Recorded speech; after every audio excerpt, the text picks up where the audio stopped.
Pregnant ex-wife surprises famous lawyer in court with a revelation that broke the hearts of everyone around. But before we dive into the full story, let me know where you're watching from and what time it is. Now, subscribe to the channel and let's get started. The echo of polished shoes on marble floors announced his arrival. Gabriel Owens, a renowned attorney famed for his winning streak in high-profile litigation, moved through the courthouse lobby with the precision of a veteran general.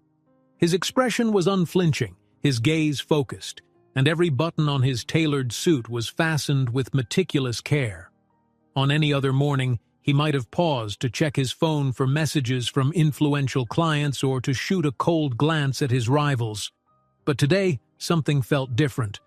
There was a tension in the air that even Gabriel, normally consumed by his own ambitions, could sense.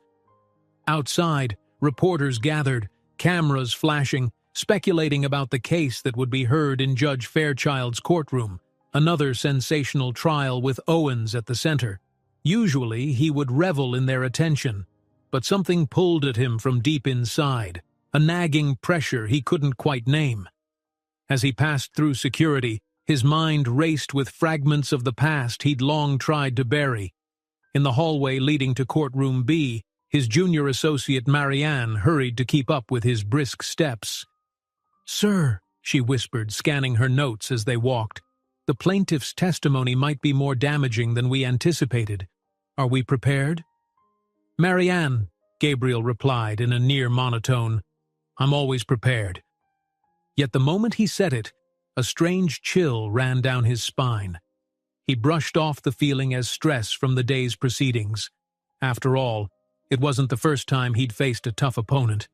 But this particular day, unknown to him, would carry a twist he never saw coming. A personal blow more powerful than anything he could have imagined. Inside the courtroom, the typical hum of legal formalities gave way to sharp bursts of chatter.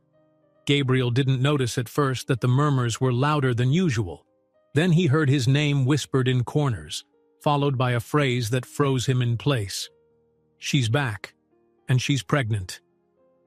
Instantly, his memory catapulted him back 6 years. A stormy night, a rushed wedding in a small chapel, and an argument so fierce it shattered every illusion of happiness he once believed in.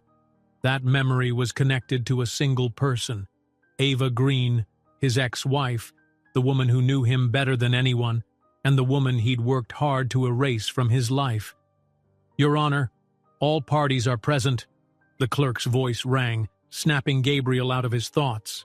He glanced around, expecting to see a routine civil dispute, but instead, his eyes fell upon someone who made every muscle in his body turn rigid. Ava.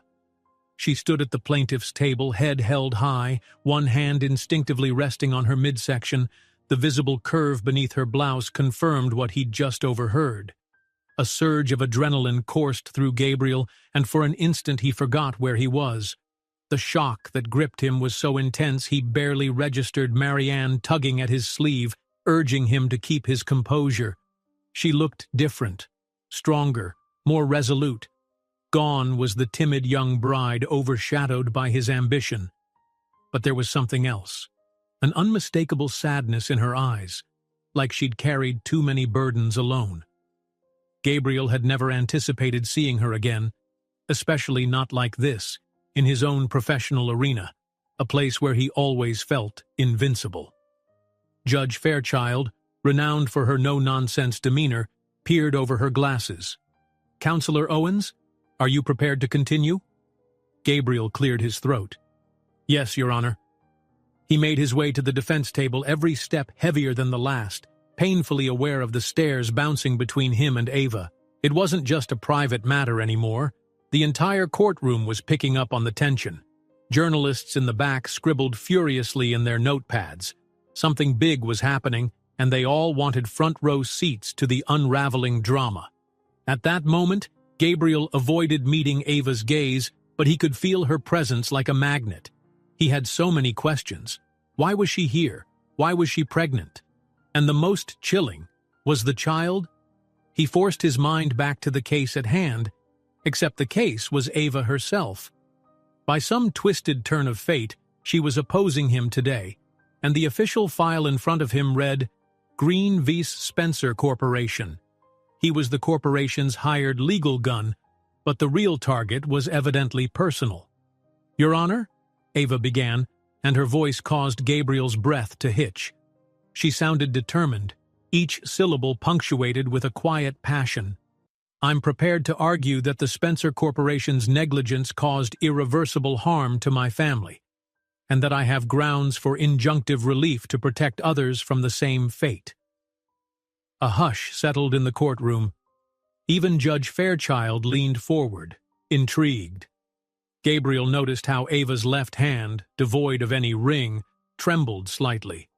She was nervous.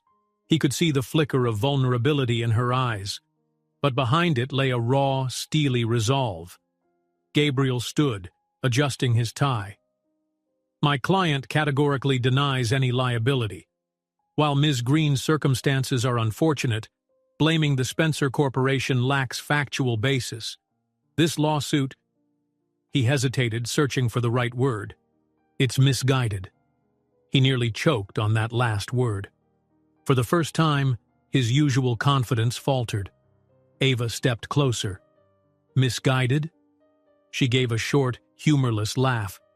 You and I both know there's more to this story than corporate policy, don't we, Gabriel? Her direct address jolted him. Every eye in the courtroom shifted to see his reaction. The expression on Judge Fairchild's face was unreadable, but she sensed the personal undercurrent. I'd advise counsel to remain professional, the judge interjected. Keep personal references to a minimum. Ava nodded politely, but her eyes stayed locked on Gabriel's, refusing to let him escape. My apologies, Your Honor. For a moment, neither side spoke. A tension-laden silence weighed on everyone present, as if each person was bracing for the next reveal. Across the aisle, Gabriel's opposing counsel, a junior attorney working under Ava's supervision, slid documents across the plaintiff's table. Ava nodded, then turned her attention to the clerk. I'd like to enter these exhibits, she announced. They pertain to the Spencer Corporation's safety record, a series of internal memos disregarding standard protocols, and additional personal correspondence that led to my separation from Mr. Owens. Gabriel stiffened. Objection, he blurted. Relevance, Your Honor. These documents have no direct bearing on the negligence claim. Ava's attorney rose, but she gently motioned him to sit. Her calm was startling. Your Honor, these letters demonstrate a pattern of intimidation and strategic cover-ups orchestrated by the very same corporate counsel who once advised Spencer Corporation to cut corners, and that counsel was none other than Mr. Owens. This establishes motive and knowledge. Murmurs rippled through the onlookers. The reporters in the gallery scribbled fiercely, capturing every detail. Judge Fairchild frowned, reviewing the exhibits. Mr. Owens, she said, her voice firm, I'll allow the documents in for now, but I remind both parties, this is a civil negligence lawsuit, not a personal dispute. Do I make myself clear? Gabriel swallowed hard. Perfectly, Your Honor. In his peripheral vision, he noticed Ava placing a hand on her stomach again, the stark reminder of her pregnancy and the possibility that he had something to do with it threatened to shatter his concentration.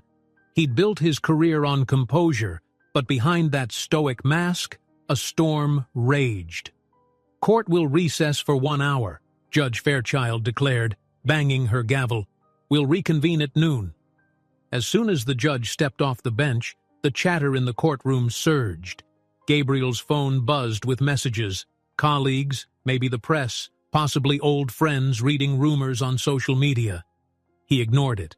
Ava began gathering her papers. She looked up and caught Gabriel's eye. For a fleeting second, the tension gave way to something else. Regret, maybe. Sadness. And beneath it all, a fierce undercurrent of unresolved feelings. Marianne hovered by Gabriel's side. Sir, are you all right? He drew a breath. I need some air. He hurried into the hallway, but Ava was already there, standing by a tall window that overlooked the courthouse fountain. Rain threatened to fall from the overcast sky, casting the day in shadows. She turned when she heard his footsteps. For a moment, they just looked at each other, the swirling silence louder than any words. Finally, Ava broke it. "Gabriel," she said, her voice softer than it had been before. "I didn't want it to be this way. Not in front of everyone." "Then why are you here?" he asked, barely above a whisper. He noticed the tears gathering in the corners of her eyes, a heartbreaking contrast to the strength she'd shown in court. "Because your corporate ambitions destroyed lives, including mine, and now I have no choice but to fight." "What about—" He glanced at her belly, not finishing the question. "The baby?" she said, reading his expression. "I'm still not sure how this will change anything, but it changes everything for me, Gabriel. Everything." He felt an unfamiliar sting of guilt. The sensation grew stronger with each passing second in her presence. Part of him wanted to reach out, to place a hand on her stomach and feel the life that might be his. Another part wanted to lash out, to deny, to argue, to protect his pride. Ava inhaled shakily, as though summoning the courage to say more. "There are things I discovered while working on this case. Things about Spencer Corporation, about you, and about the promises you made to certain people who are no longer alive to defend themselves. These documents are just the tip of the iceberg." Gabriel's mouth went dry. "I've followed the rules," he said, but even to his own ears, the statement sounded hollow. "Your rules," Ava retorted. She turned away, shoulders trembling, a wave of emotion coursing through her.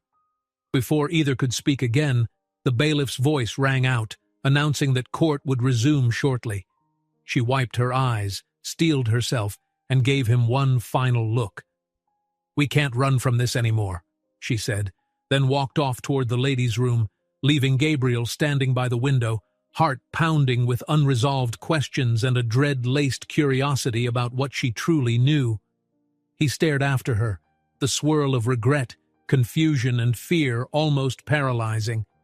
The unstoppable force of justice that he used to manipulate for his clients now seemed aimed straight at his own conscience, and the most terrifying thought of all was that perhaps, just perhaps, he deserved it. 30 minutes later, Courtroom B was back in session. A hush fell over the observers as Judge Fairchild took her seat, her usual composed stare flicking between the two parties. Though she made no mention of the tension from before, it radiated through the room like a static charge. Gabriel sat rigid at the defense table, pretending to be engrossed in his paperwork, but his eyes involuntarily shifted toward Ava, who was conferring with her associate at the plaintiff's table. Ava seemed equally tense, her gaze lingering on Gabriel for a fraction of a second before returning to her notes. The memory of their brief conversation in the hallway still throbbed in her mind. She hadn't expected him to look so haunted. Once upon a time, she thought him incapable of regret. Marianne passed Gabriel a stack of documents. She cleared her throat softly, nudging him from his reverie. "We should address the new exhibits, sir. The ones Ms. Green brought in earlier." He gave a curt nod. His voice came out quieter than usual. "We'll move to strike them as inadmissible, or at least limit their scope." Marianne pursed her lips. "Sir, I'm not certain that strategy will hold. The judge seemed open to letting them in." "Then we argue the prejudicial impact," Gabriel snapped, failing to hide his frustration. Marianne pressed her lips together, making a quick note on her pad. "All rise," the bailiff called. Everyone stood, and Judge Fairchild motioned for them to be seated. The hum of tension sharpened. Cameras flashed at the back of the room, capturing Ava's resolute posture, Gabriel's carefully crafted stoicism, and the swirl of legal personnel who seemed equally curious about the personal drama unfolding in front of them. "Counsel," the judge began, adjusting her glasses. "Before we proceed, I want clarity regarding these additional exhibits. Ms. Green, you mentioned corporate memos and personal letters relevant to the Spencer Corporation's alleged negligence. Please outline your basis for relevance again." Ava stood. Her voice was steady but threaded with emotional undertones only someone who knew her well would detect. Your Honor, these documents show a consistent disregard for safety protocols. More critically, they prove the corporation had prior knowledge of hazardous conditions, which directly contributed to my family's, to the harm we've suffered. The personal letters, although not typical corporate records, include communications from Mr. Owens advising Spencer executives to expedite strategies that skirted regulations. That advice, in my view, is central to establishing the chain of liability. A quiet wave of whispers rolled across the courtroom. Ava had effectively placed Gabriel at the center of the blame, suggesting his own counsel had paved the way for catastrophic consequences. From the defense table, Gabriel took a slow breath. This was the moment he usually thrived on, discrediting the opposition's evidence with crisp logic. But this time, the logic was blurred by guilt. He could recall drafting certain memos that skirted the edges of ethics, though he was always careful to stay within legal boundaries. Now, hearing Ava describe them as part of a grander conspiracy made his stomach knot. He rose, buttoning his suit jacket with his usual precision. Your Honor, the defense maintains that these letters are irrelevant and highly prejudicial. They reference personal disputes that have no bearing on the specific claims of negligence. Ms. Green's attempt to link private correspondence between me and certain corporate stakeholders to her alleged injury is speculative at best. Ava's attorney, a soft-spoken man named Mitchell Dwyer, stood. He had pale, wire-rimmed glasses and a calm demeanor that contrasted with Gabriel's intensity. Your Honor, if it were only personal, we wouldn't introduce them. But these letters specifically advise Spencer Corporation on ways to circumvent more expensive safety upgrades that could have prevented lives from being endangered, including Ms. Green's late mother. At that, Ava's expression darkened. Gabriel glanced her way. Late mother? She had never told him her mother passed due to anything connected with Spencer. Then again, he realized bitterly, they hadn't exactly been on speaking terms for years. Could he have missed something so crucial about her life? The thought sent a fresh wave of guilt surging through him. Judge Fairchild tapped a pen on the bench. Very well, I will allow the exhibits for now, pending a final ruling on admissibility once I review them in detail. Proceed with questioning, Mr. Dwyer. Mitchell thanked her and turned toward the witness stand. We call Ms. Ava Green to testify. The bailiff ushered Ava forward. Gabriel watched her settle into the witness seat, her hand placed gently on the curve of her abdomen, as if shielding the baby from the tension in the room. His breath caught, remembering the last time they were in a courtroom together. It was for their divorce decree. Back then, she'd appeared broken, leaning on her legal aid lawyer, tears in her eyes as the judge finalized the end of a short, chaotic marriage. Now she looked different, perhaps still wounded but not broken, resilient. She raised her right hand and was sworn in. Mitchell stepped closer. Ms. Green, can you please describe the circumstances under which you discovered these memos and letters? Ava folded her hands in her lap, her voice resonating clearly in the hushed courtroom. I was originally tasked with researching Spencer Corporation's compliance for a community safety group. During that process, I interviewed a former employee who provided partial internal documents. After verifying the content, I realized I needed more. I reached out, her voice trembled slightly, to certain people who had once worked closely with the company's legal team. That's how I obtained the letters from Mr. Owens. Gabriel's throat tightened. Of course, she'd known how to get them, through ex-associates or older administrative staff he might have forgotten. Mitchell nodded. When you say it became personal, could you clarify? Ava swallowed, clearly reluctant but resolute. I recognized references to a legal strategy meeting that Gabriel, my ex-husband, had once mentioned during our marriage. At the time, I was naive. I didn't think lawyers truly advised companies to ignore or obscure potential hazards. Her gaze flicked to Gabriel, but she quickly looked away as if it caused her too much pain to hold that eye contact for long. After my mother's accident, she died from a respiratory issue linked to toxic exposure at Spencer's facility. I pieced together that the safety lapses were deliberate cost-cutting measures. Measures recommended or, at least, condoned by Mr. Owens. Sporadic gasps dotted the gallery. This was more serious than a routine negligence claim. Ava was practically accusing Gabriel of moral complicity in her mother's death.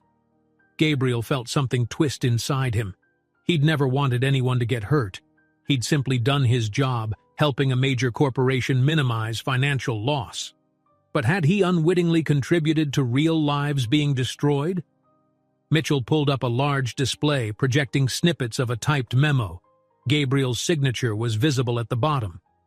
"Ms. Green," Mitchell continued, "could you read aloud the highlighted passage?"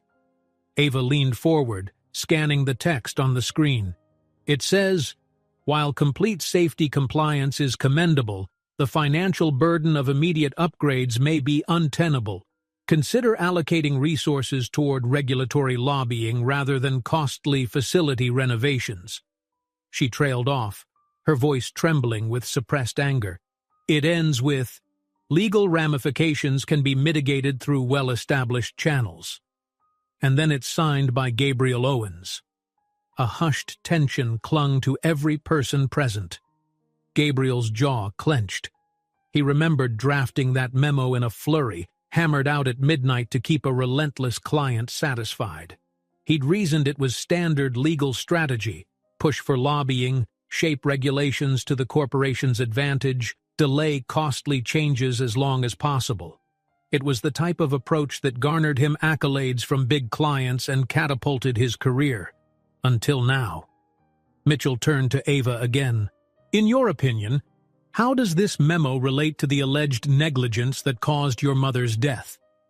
"It paved the way," Ava answered plainly, though her voice wavered with grief. "Spencer Corporation delayed safety upgrades for years.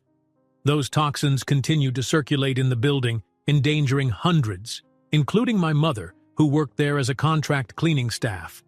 If they'd made the improvements promptly, she might still be alive today." A restless stir took over the crowd. Gabriel fought the urge to respond, his instincts telling him to shout that she was oversimplifying legal disclaimers. But he also knew everything she said felt painfully real. He had learned, in law school and in practice, how to handle emotionally charged testimonies by dissecting them with logic and procedure. Yet here he was, entangled with personal feelings, forced to confront that maybe his advice was never as harmless as he convinced himself. Judge Fairchild's expression remained neutral, but her posture was taut. "Mr. Owens, do you wish to cross-examine at this stage?" He rose slowly. This was the moment where he normally dismantled a witness's statement piece by piece, attacking inconsistencies. But how could he attack Ava's anguish without tearing open old wounds, or forging new ones? He gripped the edge of the table, searching for composure. "Yes, Your Honor." He walked toward the witness stand, each footstep a silent war drum in his ears. Reaching the stand, he cleared his throat and forced his voice to remain even. "Ms. Green," he began, his gaze flickering to her belly again. "You've referred to this memo as if it was a final directive. But surely you realize corporate decisions are made collectively. My role was advisory, not executive. Wouldn't you agree that Spencer's board ultimately decides on safety compliance?" Ava's eyes narrowed. "Yes, the board decides, but your expertise shaped their actions. You gave them an excuse to stall safety measures. That's the point, Gabriel." He felt that single word, his name, said with raw betrayal, like a physical blow. The tension in his jaw tightened. "And your mother's medical history? Was there conclusive proof her condition was entirely caused by exposure at Spencer?" Her lips parted, and for a moment she seemed taken aback by the harshness of the question. "A thorough investigation is ongoing. But you know as well as I do that toxins in the environment can exacerbate and trigger fatal complications.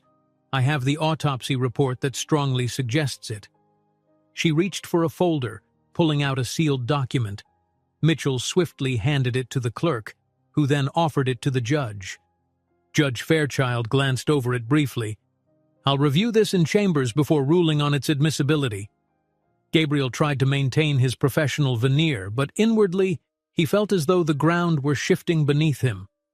If that report conclusively linked Spencer's facility to her mother's death, and it tied back to his recommended delay tactics, his entire career, and more importantly, his conscience, would be in jeopardy.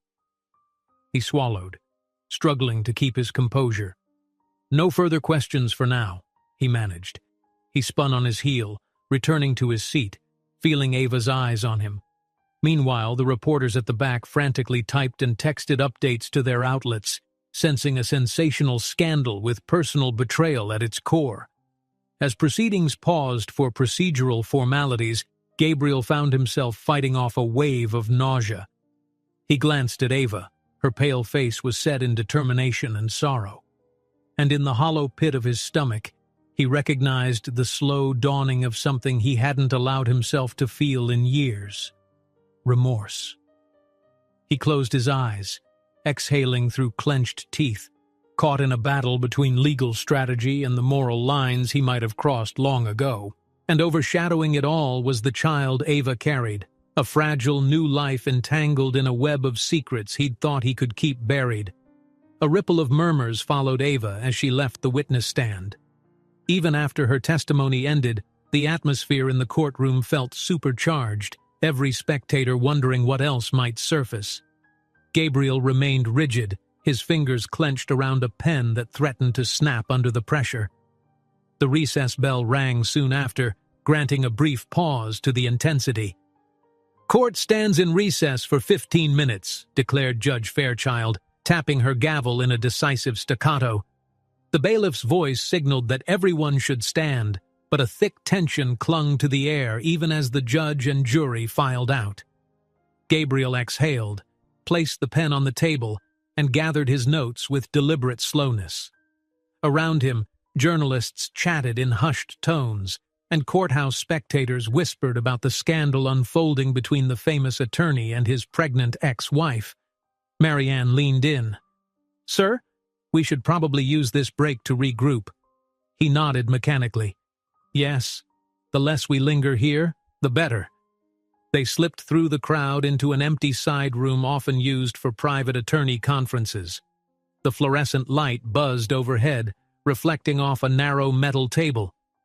Gabriel set down his paperwork, but before he could say anything, Marianne pressed a water bottle into his hand. "You look pale," she noted, concern etched on her face. He took a small sip, then cleared his throat.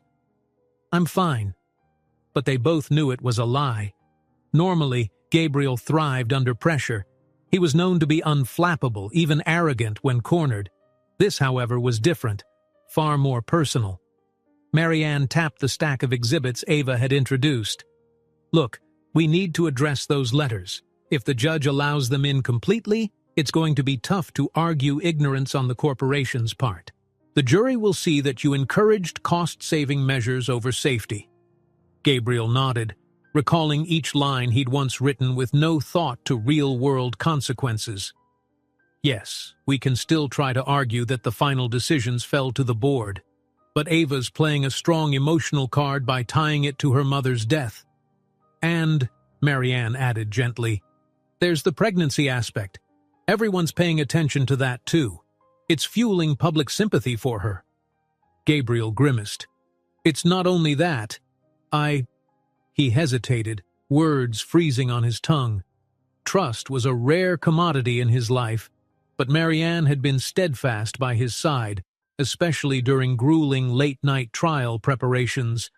Maybe she deserved some honesty. "I didn't expect her to be pregnant, let alone show up in my courtroom. And the timing, it's possible I'm the father." Marianne's eyebrows shot up in surprise. "Sir, that changes a lot." "I know," he said, voice weighed down with an unfamiliar mix of fear and hope. "But let's keep personal speculation out of our strategy. Focus on the legal issues, yes?" She nodded, although the worry in her gaze was clear. "Understood." He tried to settle himself, flipping through the evidence. Let's think about a potential settlement. The board of Spencer might prefer that to the risk of a public scandal. Marianne frowned. Settlement? That's an admission of guilt in the public eye. Are you sure it's wise? Gabriel ran a hand through his hair, a gesture he rarely allowed himself in front of colleagues. Usually I'd say no, but this time, if it prevents an extensive trial and further personal embarrassment, it might be worth exploring. For now, we need to keep that possibility quiet. Let's see how the rest of the day goes. Outside in the hallway, Ava stood near a window flipping through her own documents. Mitchell Dwyer, her associate, spoke in hushed tones, occasionally gesturing at the file. When she spotted Gabriel and Marianne exit the side room, Ava's lips pressed together. Part of her wanted to avoid him, while another part acknowledged they shared an irrevocable bond, past and present, and potentially future. She felt a gentle nudge on her arm. Mitchell offered a sympathetic look. You sure you're all right? She nodded, forcing a small smile. I'm fine. It's just intense being back here with him. Mitchell adjusted his wire-rimmed glasses. He's going to push every legal angle he can, but the emotional weight of your testimony is compelling. Once the jury sees the autopsy details, it could tip the case in our favor. Ava let out a shaky breath. I'm not doing this for leverage. I just need the truth recognized. They took shortcuts, and people died. Her gaze fell to her abdomen. The child she carried felt like a reminder of both heartbreak and possibility, an echo of the love she once believed in and the new beginning she silently hoped for. The ring of the bailiff's voice announcing the end of recess jolted her from her thoughts. Court resumes now, the bailiff called, prompting everyone to shuffle back into courtroom B. When they reassembled, Judge Fairchild wasted no time. Counsel will continue with the plaintiff's evidence. Mr. Dwyer, please call your next witness. Mitchell stood. Thank you, Your Honor. The plaintiff calls Dr. Serena Patterson. A middle-aged woman with a calm, authoritative bearing approached the stand. Her charcoal gray suit and the stethoscope peeking out of her bag made her look more like she'd just stepped out of a hospital than a courtroom. She was sworn in and settled confidently. Dr. Patterson, Mitchell began, could you state your profession for the record? I'm a pulmonologist specializing in occupational lung diseases, she said. Her voice was clear, carrying a note of compassion that doctors often develop after witnessing patient suffering. Did you examine Ms. Green's mother at any point? Doctor. Patterson clasped her hands. Yes, I oversaw her respiratory treatments in the last few weeks of her life. Ava inhaled sharply, memories swirling of bedside vigils, machines beeping, her mother gasping for air in a sterile hospital ward. Mitchell nodded. And in your professional opinion, did her condition link to environmental factors at Spencer Corporation? Gabriel tensed, ready to object if Dr. Patterson overstepped. But the doctor spoke with calm precision. Yes, she displayed advanced symptoms consistent with exposure to toxic particulates commonly found in industrial sites that lack proper ventilation or filtration systems. She had no prior history of severe respiratory disease, so it's likely that prolonged workplace exposure significantly contributed to her fatal decline. Gabriel rose, a sense of inevitability washing over him. Objection, Your Honor. Opinion calls for speculation. There's no absolute proof her decline was solely tied to the Spencer facility. Judge Fairchild glanced at Dr. Patterson. Overruled for now. Dr. Patterson may continue. However, I remind the witness to stay within the scope of her expertise. The doctor nodded. Of course. I'm not claiming it was the only factor, simply that it was a major one.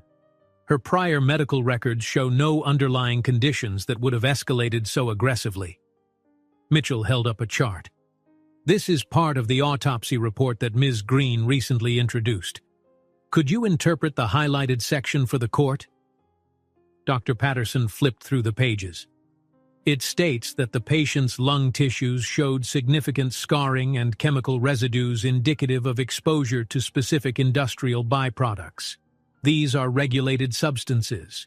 If a facility bypasses safety measures, workers or visitors can inhale dangerous levels of toxins over time. At the defense table, Gabriel felt a slight tremor in his hands. The quiet horror of what she described was too real. He'd never physically harmed anyone, but had his well-crafted memos helped create an environment where corners were cut, leading to tragedies like this?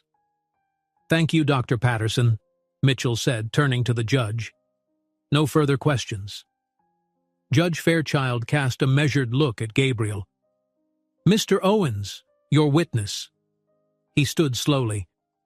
"Doctor, you said Ms. Green's mother had no prior underlying conditions. However, her age and potential daily habits, wouldn't those be relevant? For example, did she smoke?" Dr. Patterson shook her head. "She was not a smoker. I found no evidence of any such contributing lifestyle factors." Gabriel rifled through his notes, searching for a line of defense. "But you admit you can't pinpoint exactly how many months or years of exposure caused her decline, correct?" The doctor exhaled softly. "That's true. There is no precise timeline. Occupational diseases progress differently for each individual. But her case and the tissue analysis are strongly consistent with prolonged toxic inhalation at the site where she worked." Gabriel tried to maintain an even tone. "So it remains possible that some other factor contributed to her condition. Right, Doctor?" "Theoretically, yes," Dr. Patterson allowed. "But in my medical opinion, the Spencer facility exposure was the most significant factor." It was a losing exchange for Gabriel. Pressing too hard risked looking callous in front of the jury. He signaled an end to his questions, returning to his seat, frustration buzzing in his mind. As Dr. Patterson stepped down, the gallery buzzed with hushed chatter. The gravity of the testimony was clear.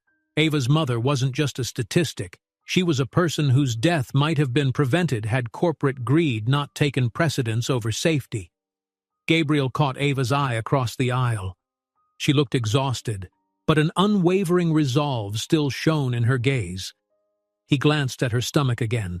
The swirl of guilt and concern nearly consumed him, overshadowing the crisp logic he usually prized. "Mr. Dwyer, do you have more witnesses?" asked Judge Fairchild. "Just one more, Your Honor," Mitchell replied. "Then we'll rest our case." The final witness was a former Spencer employee, a technician who had been on staff for a decade. He testified to seeing advanced safety protocols proposed, only to be shelved after upper management claimed it was too expensive. The man hesitated, visibly anxious, before naming Gabriel Owens as a lawyer who advised caution against spending heavily on facility overhauls. The words cut through Gabriel like a dull blade. A hush fell. The technician's testimony confirmed what was implied in the memos, that corporate decisions were swayed heavily by legal counsel recommending cost avoidance. Though the chain of command was complex, the suggestion that Gabriel had a direct hand installing important updates felt like a nail in the coffin. When the witness finished, Mitchell announced, "Your Honor, the plaintiff rests." Judge Fairchild turned her measured gaze to the defense. "Mr. Owens, you may begin presenting your case tomorrow morning." "Yes, Your Honor," Gabriel replied, forcing a polite smile. But inwardly, he felt the storm intensify. As the gavel banged to mark the day's end, he rose in a daze. This was the moment he usually relished, when he'd plan his cross-examinations, gather expert testimonies, and pivot the narrative in his client's favor. But every piece of evidence left a bitter taste of complicity. Ava began packing her files. She was methodical, moving slowly, perhaps to stave off fatigue. He took a step toward her, uncertain. The entire courthouse seemed to freeze, reporters' eyes darting to see if sparks would fly. He cleared his throat softly. "Ava, She gave him a guarded glance, hugging a slim folder to her chest. "Yes?" His voice was a near whisper. "We should talk. Not in front of everyone, but somewhere private. Tonight." A flicker of raw emotion crossed her face. Part of her wanted to reject him outright. But there was a history there. Love, betrayal, and now another life growing inside her. She swallowed. "All right. I'll be in the courtyard near the fountain after 6. But this isn't about reconciling, Gabriel. It's about the truth." He nodded, shame pressing down on him like a weighted cloak. Understood. They parted without another word, each swallowed by their respective cluster of supporters. Yet for both, an undeniable pull remained, guiding them to a conversation that could either reignite old wounds or perhaps spark a path toward healing. Outside the courtroom, the sun dipped lower on the horizon, and though it was only late afternoon, the sky carried the dim hush of an impending storm, mirroring the tempest that raged in their lives. By the time the courthouse emptied for the day, a tense dusk had settled over the city. Thin clouds veiled the waning sun, painting the horizon with streaks of lavender and gold. In the adjacent courtyard, a sprawling stone fountain gurgled softly, its cascades tinted bronze in the fading light. It was a serene corner, oddly contrasting with the turmoil swirling in Gabriel's mind. He arrived first, nerves tight as a coiled spring. Off to one side, a few reporters still lingered near the courthouse steps, hoping for sound bites from any straggling officials or high-profile lawyers. Gabriel purposely avoided the direct path, circling around the building to enter the courtyard from a side entrance. His footsteps echoed against the paving stones, each step burdened by 1,000 thoughts.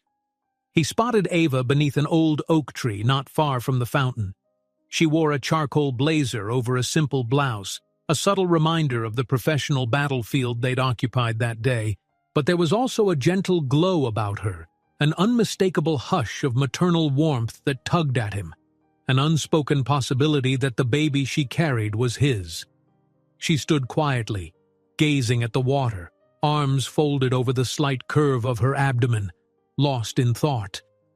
When Gabriel approached, she turned, her eyes reflecting a complicated mix of anger, heartbreak, and something else. Maybe faint hope, though he couldn't be certain. For a moment, neither spoke. The hush of the courtyard, punctuated only by the fountain's soft splashing, cocooned them in a private world that felt far removed from the chaos of the courtroom. "Thank you for coming," Gabriel began, attempting a measured tone. His voice wavered despite his effort to sound calm. Ava nodded. "It's not like either of us can ignore this situation." She glanced toward the fountain, as if gathering courage. "You said we needed to talk, so talk." He exhaled, mind swirling with half-formed apologies and pent-up confessions. "I owe you an explanation, and God, maybe a dozen apologies, but I don't know where to start." Ava's expression flickered with hurt. "You could start by telling me why you ever gave Spencer Corporation those memos, why you chose profit over the safety of people like my mother." Her directness was like a punch to his gut. He'd prepared himself for tough questions, yet hearing it from her in such a raw and personal way made the sting worse. "When I wrote those memos, I believed I was just doing my job, helping a corporation navigate legal gray areas. It's how I was trained. My entire career was built on that approach, but I never imagined it would have such real consequences." Ava's jaw tightened. "Never imagined? Is that the defense you intend to use? That you had your eyes closed to reality?" His words caught in his throat. She was right. He'd turned a blind eye for the sake of ambition and a tidy paycheck. "I'm not defending it," he whispered. "I'm admitting it was a grave error. I can't undo the harm, no matter how much I want to. And if that's not enough, then you should know. Every day since we separated, I've wrestled with regrets." Ava closed her eyes briefly, as though steadying herself. "Regret about me, or about your career? Because it seems you kept climbing the ladder after our divorce. Not once did you reach out to see if I was okay." He couldn't blame her for the bitterness. "Ava, I didn't contact you because I thought you'd moved on, and I was too ashamed of who I'd become. By the time I recognized the damage, it felt too late to fix anything." Her eyes glistened, though she tried to blink away the tears. "You have no idea how alone I felt. Mom got sick, and I had no clue it was tied to a corporation you were advising. Then she died, and I found the evidence. Imagine discovering that your ex-husband and the father of your unborn child played a role in the negligence that may have killed your mother." Gabriel's heart hammered. She'd said it explicitly, the father of your unborn child. He felt a flash of warmth and anxiety course through him simultaneously. "So it's mine?" he asked quietly, hardly daring to hope. Ava hesitated, as though weighing her words. "Yes," she said at last, voice soft. "I took a test as soon as I realized. There's no doubt. You're the father." He swallowed hard, grappling with the reality. A child, a life he'd helped create. The shock and guilt collided with a flicker of fatherly protectiveness he'd never expected to feel. I don't know what to say," he managed, voice thick. Ava inhaled shakily. "Neither do I. This baby deserves better than the legacy we've created, and my mother deserved better than the fate she got." He dared to move closer, though he kept a respectful distance. "For what it's worth," he said gently, "I never wanted anyone to die because of corporate cost-cutting. I was arrogant, too focused on winning, and I lost sight of the real cost." She gave him a long, searching look. The walls of anger around her eyes shifted slightly, revealing a fraction of the tenderness he remembered from when they first fell in love. "I don't know if that can ever bring my mother back," she murmured. "But if you're sincere in your regret, maybe there's a sliver of hope that you'll fight for the right thing this time. That you'll do more than just protect your client." The words hung in the air. Gabriel felt their weight. "I can't simply abandon my professional ethics. The board hired me—" She cut him off, her voice flaring. "Ethics? Do you call it ethics to bury evidence and spin tragedies into lawsuits you can shrug off? Because that's what you did." A bitter ache spread in his chest. She wasn't wrong. He'd spent years perfecting the art of turning liabilities into dismissals, victims' stories into mere footnotes in corporate settlements. "I don't expect forgiveness," he said quietly, "but I'd like a chance to make amends. If there's any way to help you, help this case, maybe I can tip the balance toward justice." Ava studied him, skepticism evident. "And you think the Spencer board would let you compromise them from the inside? They're paying you to bury the evidence, not bring it to the light." He nodded grimly. "I know. But I also know where the skeletons are hidden. Some figurative, some literal. I've seen their private documents. If they try to scapegoat me or push me too far, I might be able to use that knowledge to negotiate a fair settlement or force a genuine admission of fault." She arched an eyebrow. "You want me to trust that you'll sabotage your own client for me?" He swallowed. "Not sabotage. I'm not aiming for unethical revenge. But if pushing them to accept responsibility is the only moral route, I'll do it. If nothing else, I owe it to you. And to—" His gaze flicked to her belly, a wave of conflicting emotions flooding him. "To our child." The sharp edges of her expression softened just a hair. "If you're serious, you should know how high the stakes are. The people in that boardroom won't hesitate to protect themselves, even if it means tossing you under the bus. Or worse." A flicker of fear crossed Gabriel's features. He was well aware of Spencer's influence and how many powerful allies they had in the legal and political realm. One word to the right official, and his entire reputation could be dismantled. "I'm prepared," he said with a stoic nod. "I won't run away from this." She studied him a moment longer, as if trying to gauge the depth of his sincerity. Then she glanced away, eyes focused on the gentle waves of the fountain. "Maybe you should think it through. This isn't about winning some moral victory for me. It's about preventing more families from suffering what my mother endured. If that means risking your career, so be it." He took a breath. "Ava, I know I can't fix the past, but maybe together we can shape a better outcome for the future. If you allow me, I'll do everything I can to expose the wrongdoing. I just need time to figure out the right strategy. And I'd like to be a part of the baby's life. Please, let me try." She blinked back tears, her emotions torn. The idea of letting him back in terrified her. Too many broken promises, too many nights crying alone after he left. Yet something in his eyes looked genuine, changed.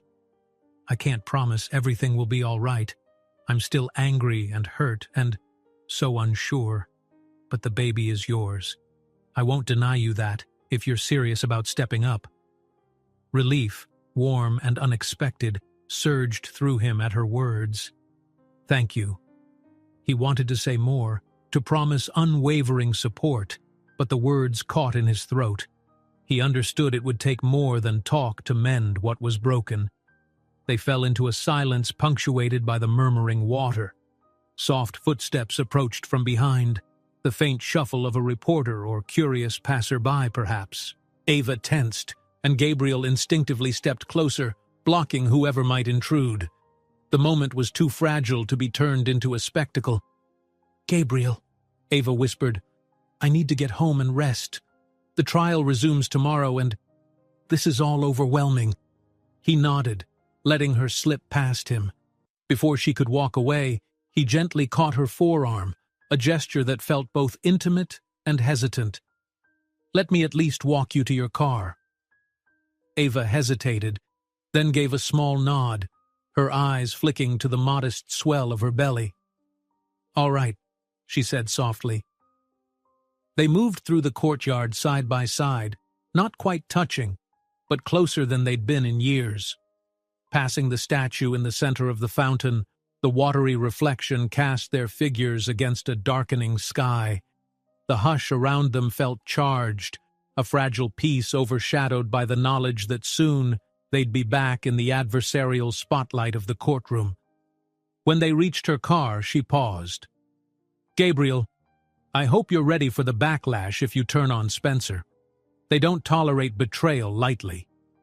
He managed a faint, grim smile.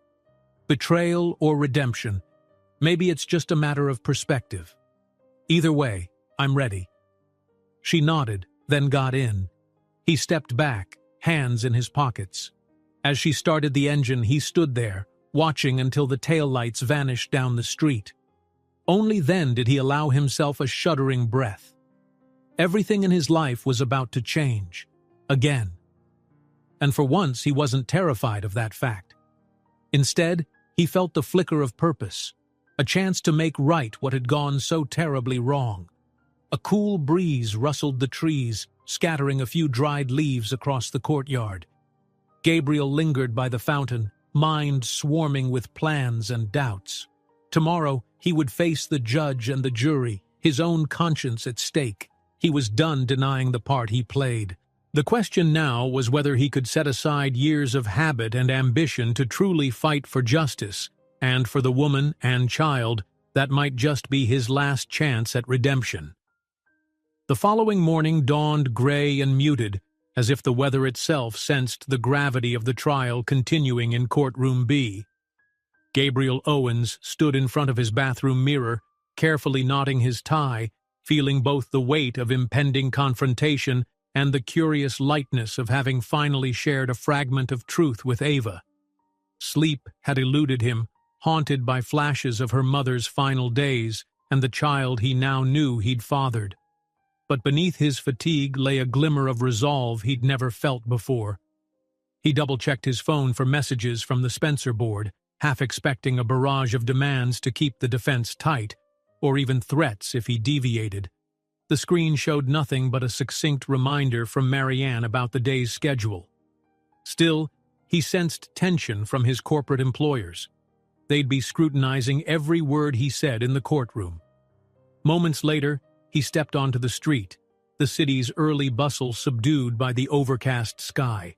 Lines of cars crawled toward downtown. He hailed a taxi, slipping inside with an uneasy sigh. Today, he'd begin calling the defense's witnesses, financial officers, corporate safety consultants, perhaps even a public relations expert. The old Gabriel Owens would relish the chance to systematically deconstruct the plaintiff's arguments, but now he wondered if the best path was to let the truth stand, rather than twisting it into corporate spin. At the courthouse entrance, swirling tension greeted him.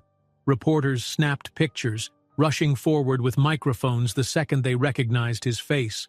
Questions flew in a dissonant chorus. "Mr. Owens, is it true you were once married to the plaintiff? How do you respond to accusations that your legal advice contributed to a death? Is Ms. Green's baby?" Gabriel pushed past them, stoic and silent, ignoring the prying inquiries. Yet inside, each question hammered at his conscience. He almost felt relief when a security guard ushered him through a side corridor, shielding him from the media frenzy. Upstairs, in the hallway outside courtroom B, he found Marianne pacing, her arms wrapped around a file. She looked up, relief flooding her face.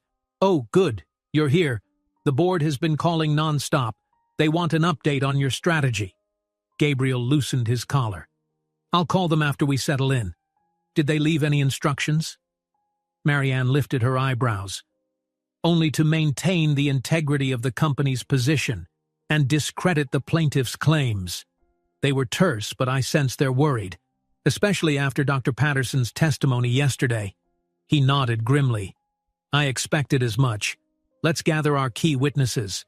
First up is the corporate safety director, then the chief financial officer. We'll do what's necessary." At her uncertain look, he added, "But I'm not going to lie or bury legitimate evidence.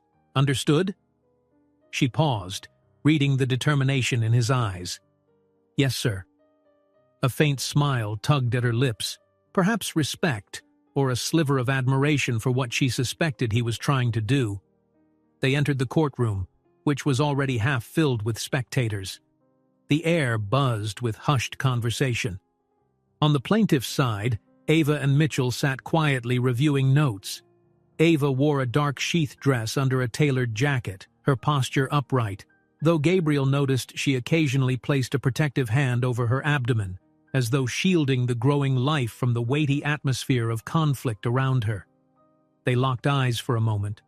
Hers were calm, resolute, as if bracing for whatever might come. Soon the bailiff announced the judge's entrance and everyone rose. Judge Fairchild took her seat, gavelled the session into order, and nodded curtly at Gabriel. "Mr. Owens, you may proceed with the defense's case." "Thank you, Your Honor." Gabriel stood, smoothing his lapels in a practiced gesture. "The defense calls Mr. Harold Fuchs, Safety Director of Spencer Corporation." From the back of the courtroom, a tall, thin man with wire-rimmed glasses and a nervous air made his way forward. He wore a neatly pressed suit, but the tension on his face suggested he'd rather be anywhere else. After being sworn in, Fuchs sat down, carefully avoiding eye contact with Ava and Mitchell. Gabriel approached, mentally steeling himself for the script he'd typically follow: highlight the company's compliance efforts, shift blame to unforeseen circumstances, and argue the plaintiff's case lacked direct proof. But the memory of Ava's pleas gnawed at him. He addressed the witness. "Mr. Fuchs, how long have you served as safety director at Spencer Corporation?" Fuchs cleared his throat. "About 6 years, sir." Gabriel nodded. "During those 6 years, what measures has Spencer taken to uphold safety standards?" A flicker of relief darted across Fuchs's face, as if grateful for the expected question. "We updated employee training modules, posted hazard signs, purchased protective gear for frontline workers." Gabriel almost cringed internally. He knew how hollow that might sound against evidence that major facility upgrades had been delayed. He forced himself to continue. "Were you aware of any proposals for more extensive improvements, ventilation systems, chemical containment, that were not implemented?" Fuchs shifted in his seat. Proposals came up. The board weighed cost versus benefit. Some upgrades were postponed due to budget constraints. Marianne subtly tapped her pen on the defense table, a silent cue for Gabriel to guide the narrative back to safer ground. But instead of pivoting away, he pressed deeper, ignoring the tremor in his chest. "Postponed," he repeated, voice measured. In your opinion, Mr. Fuchs, would immediate implementation of those upgrades have potentially prevented toxic exposure for workers in certain areas? A murmur rustled through the spectators. Fuchs looked taken aback. He shot a fleeting glance at the group of corporate suits observing from the gallery. Theoretically, yes, it might have helped reduce risks, but the final decision wasn't mine. The board, along with legal counsel, made the call. The tension peaked. Gabriel felt the eyes of the Spencer board members drilling into him. He swallowed. And you consulted with various professionals, correct? Fuchs nodded. Yes, environmental engineers recommended changes, but they were deemed too expensive. Gabriel paused. This wasn't the usual line of defense. He was effectively letting the witness confirm that cost-cutting overshadowed safety, nudging the truth forward. The seat of his expensive suit felt hotter as he risked professional suicide. Thank you, Mr. Fuchs. No further questions. Shocked whispers rose from onlookers. Typically, a defense counsel would emphasize minimal risk, not draw out admissions of possible negligence. But Gabriel felt a flicker of pride in letting honesty surface, even if it was subtle. Judge Fairchild inclined her head. Mr. Dwyer, any cross-examination? Mitchell stood. Briefly, Your Honor. He approached with calm assurance, glancing first at Gabriel as if noting the unexpected angle. Then he turned to Fuchs. Mr. Fuchs, you mentioned legal counsel was part of the decision to delay. Was that counsel specifically Mr. Owens? A ripple of fresh tension. Fuchs cleared his throat. He provided memos that highlighted potential legal consequences versus financial burdens. It influenced the timeline. Ava's eyes flicked to Gabriel, who forced himself not to flinch. He'd known this was coming the moment he opened the door to the truth. Mitchell pressed on. Do you recall him ever warning about the human cost of delaying safety upgrades? Fuchs shifted uncomfortably. He's a lawyer, so mostly he talked about legal exposure. Physical or human consequences didn't come up much in our conversations. The quiet condemnation rang through the room. No one needed to say how it reflected on Gabriel's morals. Mitchell nodded, concluding, no further questions. As Fuchs stepped down, the judge's gaze lingered on Gabriel, her expression one of professional neutrality tinged with curiosity. Mr. Owens, call your next witness. Gabriel inhaled. This was it, the pivot point. He stood and summoned Spencer's chief financial officer, an older woman named Valerie Hahn, who carried herself with the crisp authority of someone used to winning at bottom-line arguments. She took the stand, swore in, and waited, arms folded. Ms. Hahn, Gabriel began, can you outline for the court the budget deliberations that led to postponing certain upgrades? She answered in polished corporate language, describing cost-benefit analyses, shareholder pressures, and strategic resource allocation. It was the typical justification for deferring large-scale safety projects. Then Gabriel asked, when Dr. Patterson's warnings and environmental studies flagged serious hazards in the facility, how did you respond? A faint line formed between Hahn's brows.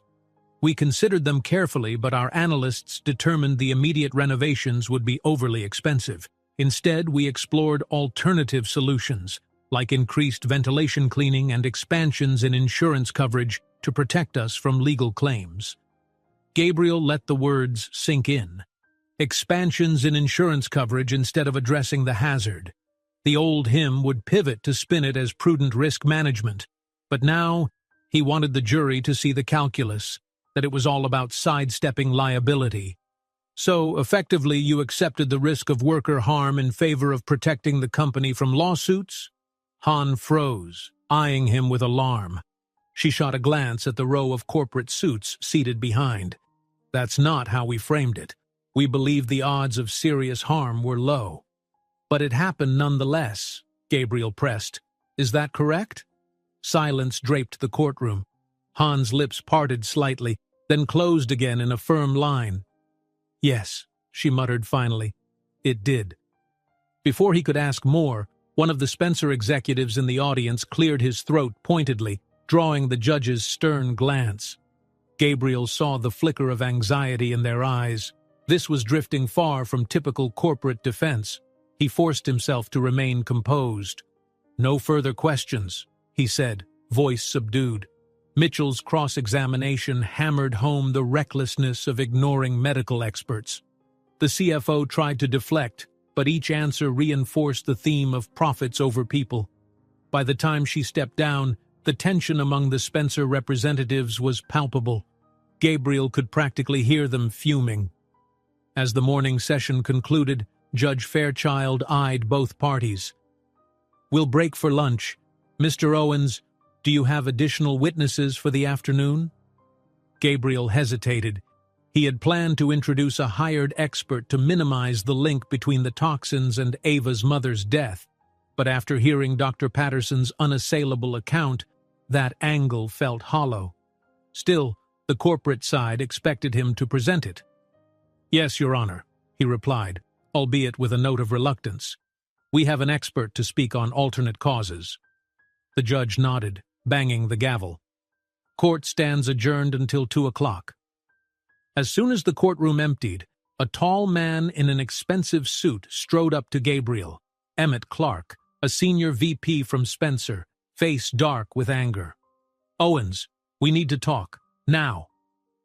Marianne shot Gabriel a warning look, but he nodded. Together, the three stepped into a quiet hallway corner. Emmett wasted no time. "What the hell was that performance? You're practically handing the plaintiff a victory, bringing out evidence that could bury us." Gabriel met his gaze, unflinching. "I'm conducting the defense responsibly, but the facts are what they are." Emmett's nostrils flared. "We didn't pay you top dollar to show remorse on the stand. You protect us. End of story. If you're having second thoughts, maybe we should find new counsel." Marianne stiffened, but Gabriel raised a hand to keep her calm. "Emmett, if I withhold or distort evidence, it won't stand in court, and if we lose big, you'll face far worse than embarrassment. The best approach might be a settlement or a carefully negotiated agreement that acknowledges liability." Emmett cut him off, fury sparking in his eyes. "No settlement. We bury the plaintiff's claims, or we bury you. Understand?" The threat hung in the stale hallway air, raw and unequivocal. Gabriel sensed Marianne stiffen behind him. He forced himself to stay composed, though adrenaline hammered in his veins. "I understand your position," he said evenly, "but let me warn you, if you cross me, you'll face a bigger scandal than you can handle." Emmett's mouth twitched. "Are you threatening me?" "Stating a fact," Gabriel returned, voice cool. "I know enough about the corporation's skeletons to cause real damage if forced. So if you want me gone, fine. But I suggest we end this quietly, with a resolution that doesn't annihilate your stock prices. Up to you." Emmett's gaze wavered, then he jerked a nod. "You better watch yourself, Owens," he hissed, stepping away. "We're not your only problem." He strode off, leaving Gabriel with a roiling stomach. Marianne placed a tentative hand on his elbow. "Are you sure about this, sir? They aren't bluffing. They'll ruin your reputation if it protects their bottom line." Gabriel closed his eyes for a moment. In that instant, he pictured Ava's face, the unborn child, and the anguished memories of her mother. "Yes, I'm sure. Let them try," he said, opening his eyes with renewed resolve. "I'm done living in shadows." They walked off toward the exit, the corridor's fluorescent lights reflecting off the polished floor. Lunch break wouldn't last long, and soon they'd be back under the trial's glare. But for Gabriel, something had irrevocably shifted. A door had opened, one that might lead either to his destruction or to the first honest victory of his entire career. Court resumed at precisely 2 o'clock. The atmosphere felt denser than before, as though each person in the gallery knew the stakes were rising by the minute. Gabriel Owens sat at the defense table, shuffling through his notes, acutely aware that every corporate higher-up from Spencer watched him like a hawk. And they weren't the only ones. Ava Green, with her gentle poise and unwavering gaze, was waiting too, perhaps wondering if he would really follow through on the strange new resolve he'd shown that morning. Judge Fairchild entered, gavel in hand, and the room fell silent. "Mr. Owens," she began, adjusting her glasses, "is the defense ready to call its next witness?" "Yes, Your Honor," Gabriel replied, rising to his feet. "We call Dr. Roland Kemp, toxicology expert." A side door opened and a tall, thin man in a crisp shirt and tie walked in. He had a distinguished bearing that often reassured juries, precisely why Spencer's legal team had chosen him. Dr. Kemp took his oath and settled into the witness box, placing his briefcase at his feet. "Dr. Kemp," Gabriel said, forcing a steady tone, "can you share your credentials with the court?" The doctor cleared his throat. "I hold a Ph.D. in toxicology from Stanford University, with 2 decades of field research on occupational exposures to chemicals." Gabriel nodded. "And in your expert opinion, are there multiple potential causes for severe respiratory illness in industrial settings, beyond the specific toxins alleged by the plaintiff?" Dr. Kemp clasped his hands. "Yes, certainly. Many workplace environments contain pollutants, dust, mold spores, or even off-gassing from cleaning agents that can exacerbate or mimic the symptoms described. Establishing a direct, singular cause can be challenging." It was exactly the line of reasoning Gabriel's defense plan required, cast doubt on a direct link to Spencer's negligence. Yet as Dr. Kemp spoke, listing how secondhand smoke or unrelated medical conditions might also worsen lung health, Gabriel felt a constriction in his chest. He wasn't oblivious to how neat this argument appeared. The old version of himself would have pressed on, emphasizing every possible alternative cause to dismantle Ava's claim. But now he found himself hesitating. Once Dr. Kemp finished, Gabriel paused, glancing toward the defense table. Marianne gave him a slight nod, expecting him to steer the testimony toward exonerating Spencer. He cleared his throat. "Dr. Kemp, can you confirm whether a prolonged high-level toxic exposure, such as from improperly ventilated industrial chemicals, remains a significant factor in respiratory decline?" A subtle frown crossed Kemp's forehead. "Yes, of course," he answered, slightly thrown off. "If a facility has a known toxin and fails to mitigate it, that can indeed lead to severe health issues." Gabriel caught the flicker of surprise in the corporate suits behind him. He was essentially inviting the expert to confirm the very liability they hoped to deny. But he pressed on, ignoring the tension burning at his back. "Thank you, Doctor. No further questions." Mitchell rose for cross-examination, a curious light in his eyes. "Dr. Kemp, in your professional experience, if the toxins in question are documented at unsafe levels, is there a high likelihood they contributed to a worker's fatal illness?" Dr. Kemp hesitated, but he had to maintain credibility. "If the toxins were present at significantly unsafe levels, yes, it could be a leading contributor, though we usually combine data from air samples, medical records, and personal risk factors to be certain." With a polite nod, Mitchell concluded, "No further questions." Judge Fairchild signaled for the witness to step down.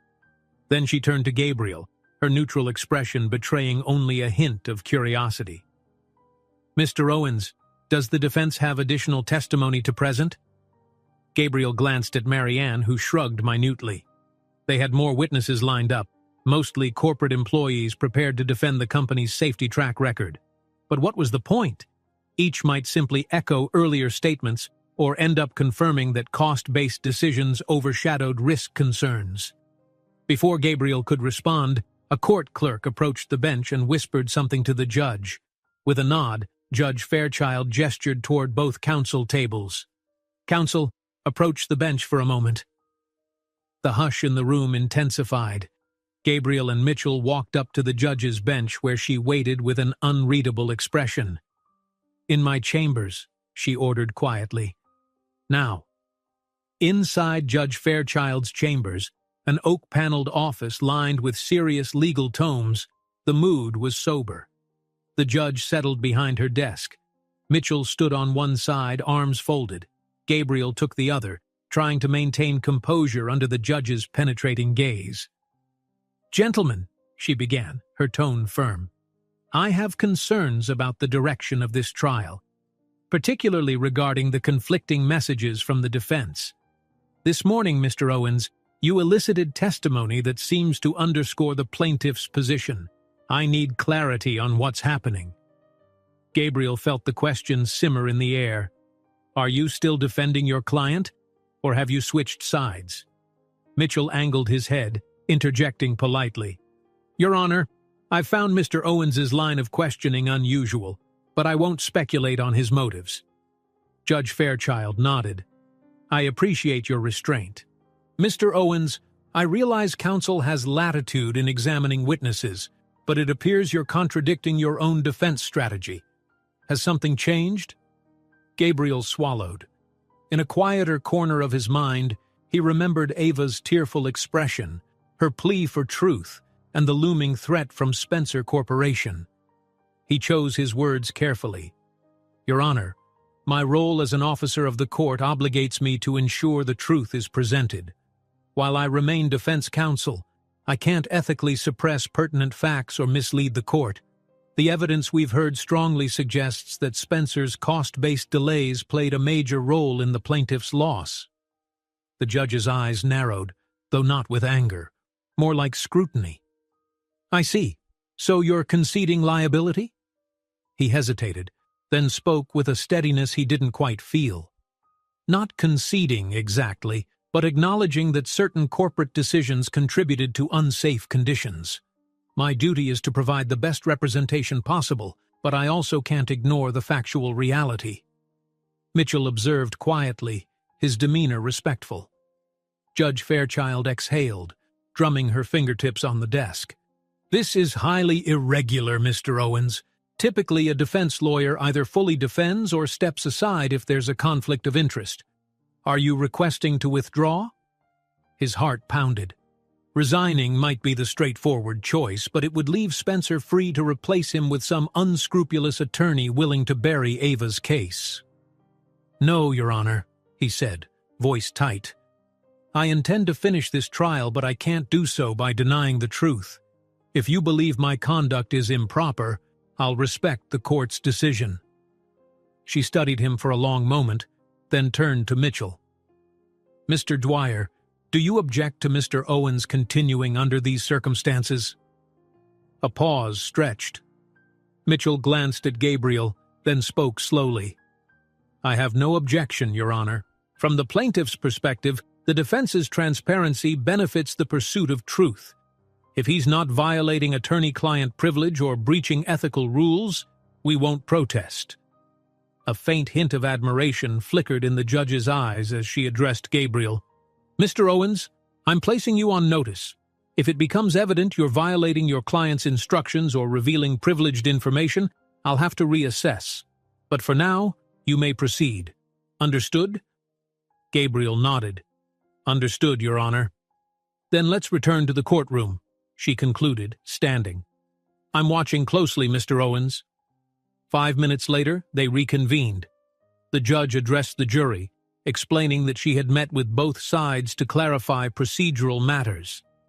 Then she turned the floor back over to Gabriel. "Mr. Owens, do you wish to call any further witnesses?" He hesitated. "No, Your Honor. The defense rests." Murmurs of surprise rippled through the spectators. Spencer's suits looked visibly alarmed. They'd expected a parade of testimonies to muddy the waters. Judge Fairchild nodded, indicating she'd heard his statement. "Very well. We'll proceed with closing arguments tomorrow morning." Banging the gavel, she dismissed the day's session. Gabriel released a slow exhale. He could feel the tension emanating from the Spencer representatives as they gathered on the other side of the courtroom, scowling. Meanwhile, Ava rose, her expression uncertain. She and Mitchell exchanged a glance of mutual bafflement at Gabriel's abrupt decision to wrest their side of the case. As spectators filed out, Spencer's senior VP, Emmett Clark, approached, brow furrowed. "You're making a grave mistake," he snapped under his breath. "The board won't stand for this. We pay you for a vigorous defense. This is sabotage." Marianne hovered nearby, lips pressed tight in apprehension. Gabriel met Emmett's glare. "It's not sabotage. If you have evidence that disproves negligence, present it. But I won't perjure myself or manipulate the facts." Emmett's face reddened. "You fool! Wait till you see the fallout." With that, he spun on his heel and stormed away, trailed by a small coterie of corporate lawyers. Marianne sighed, stepping closer. "They'll file a grievance, maybe even a malpractice claim. You know that, right?" Gabriel rubbed the back of his neck. "I know. Let them. But we'll see what tomorrow brings." From across the aisle, Ava approached, her steps cautious. Mitchell hung back, letting her speak privately. "Gabriel," she said, voice low, "what just happened?" He tried a weary smile. "I'm not sure. I think I'm just tired of twisting facts. The truth is out there. Let the jury decide." Ava studied him with a guarded softness. "If you lose your job, your reputation." He cut in gently. "I've lived with a price on my conscience long enough. I'd rather do something right for once." He glanced around the nearly empty courtroom. "Besides, the real question is, can we do right by your mother's memory and by our child's future?" She swallowed, her eyes glistening. "I wish it didn't have to be so painful. But thank you." A warm current rippled between them. He dipped his head in acknowledgement. Before the moment could linger, Marianne cleared her throat softly, reminding him they'd drawn attention. Ava offered him a small, tremulous smile and returned to Mitchell. Then, with the day's session officially over, everyone began to drift out. Outside, the sky threatened rain again, dark clouds gathering overhead. Gabriel and Marianne headed down the courthouse steps, ignoring the cluster of reporters seeking statements. As they reached the sidewalk, Marianne paused. "What's next, sir?" she asked, voice laced with concern. He gazed at the horizon, where the first flickers of lightning danced. "We prepare for closing arguments. Let them threaten. I'm not backing down." A single raindrop splattered onto the pavement, quickly followed by a scattered shower. In moments, people around them yelped and dashed for cover. Gabriel stood firm, letting the cool droplets wash across his shoulders. Something about the rain felt like a baptism, cleansing away old regrets, even as new trials loomed. He turned to Marianne, who shielded her briefcase beneath her coat. "Let's head back to the office. We'll polish our closing statement." Her eyes flicked across his, as if reading the mixture of dread and quiet resolve. Then she nodded. They set off together under the rain's patter. Tomorrow they'd stand before the judge and jury, forced to reconcile corporate defense with moral truth. One final crossroads, and Gabriel prayed he had enough courage left to choose the path that could redeem them all. The next morning came cloaked in somber gray, a reflection of the tension weighing on everyone who would soon step into courtroom B. Gabriel Owens had barely slept, torn between drafting his closing argument and grappling with the volatile fallout from Spencer Corporation's top brass. Overnight, he'd received no fewer than 6 emails from the board's internal legal team. Some threatened to replace him, others hinted at quietly arranged settlements, and one simply read, "Fix this." He arrived at the courthouse before dawn, slipping in through a back entrance to avoid reporters. The corridor lights were still dim, and echoing footsteps announced the presence of custodial staff or early bird clerks. In the hushed stillness of an empty hallway, he paused, letting the quiet ground him. He needed a calm mind for what lay ahead, final attempts to shape the jury's perception, and to speak the truth without betraying his client's basic rights. When he emerged into the courtroom, only a handful of people were present: 2 bailiffs sipping coffee, the court clerk setting out forms, and Judge Fairchild's law clerk straightening files by the bench. Gabriel inhaled, stepping to his table, placing his briefcase down. He then pulled out a neatly folded sheet of paper and reread the lines he'd prepared. It was a speech meant for a typical defense summation, yet it felt hollow now. He had carefully added a separate page that told a different story. The moral standpoint he was finally prepared to state openly. A few times he found himself rewriting phrases in his head. No more spinning. Let the facts be what they are. Soon the room began to fill with the murmurs of spectators. Journalists trickled in, whispering about the trial's unexpected turn. Spencer Corporation's officials arrived in a tense cluster, the venomous looks they cast at Gabriel leaving no doubt. They still expected him to salvage their public image. On the other side, Ava Green entered with measured steps, accompanied by Mitchell. She wore a charcoal blouse, her posture straight and composed, though he caught the faint tremor of her hand as she clutched a stack of notes. Their eyes met, and a silent current of understanding passed between them. She offered a fleeting nod, as if to say she appreciated what he was about to do, even though the outcome remained uncertain. By the time Judge Fairchild took the bench, the gallery was packed. The bailiff's call for order commanded everyone's attention.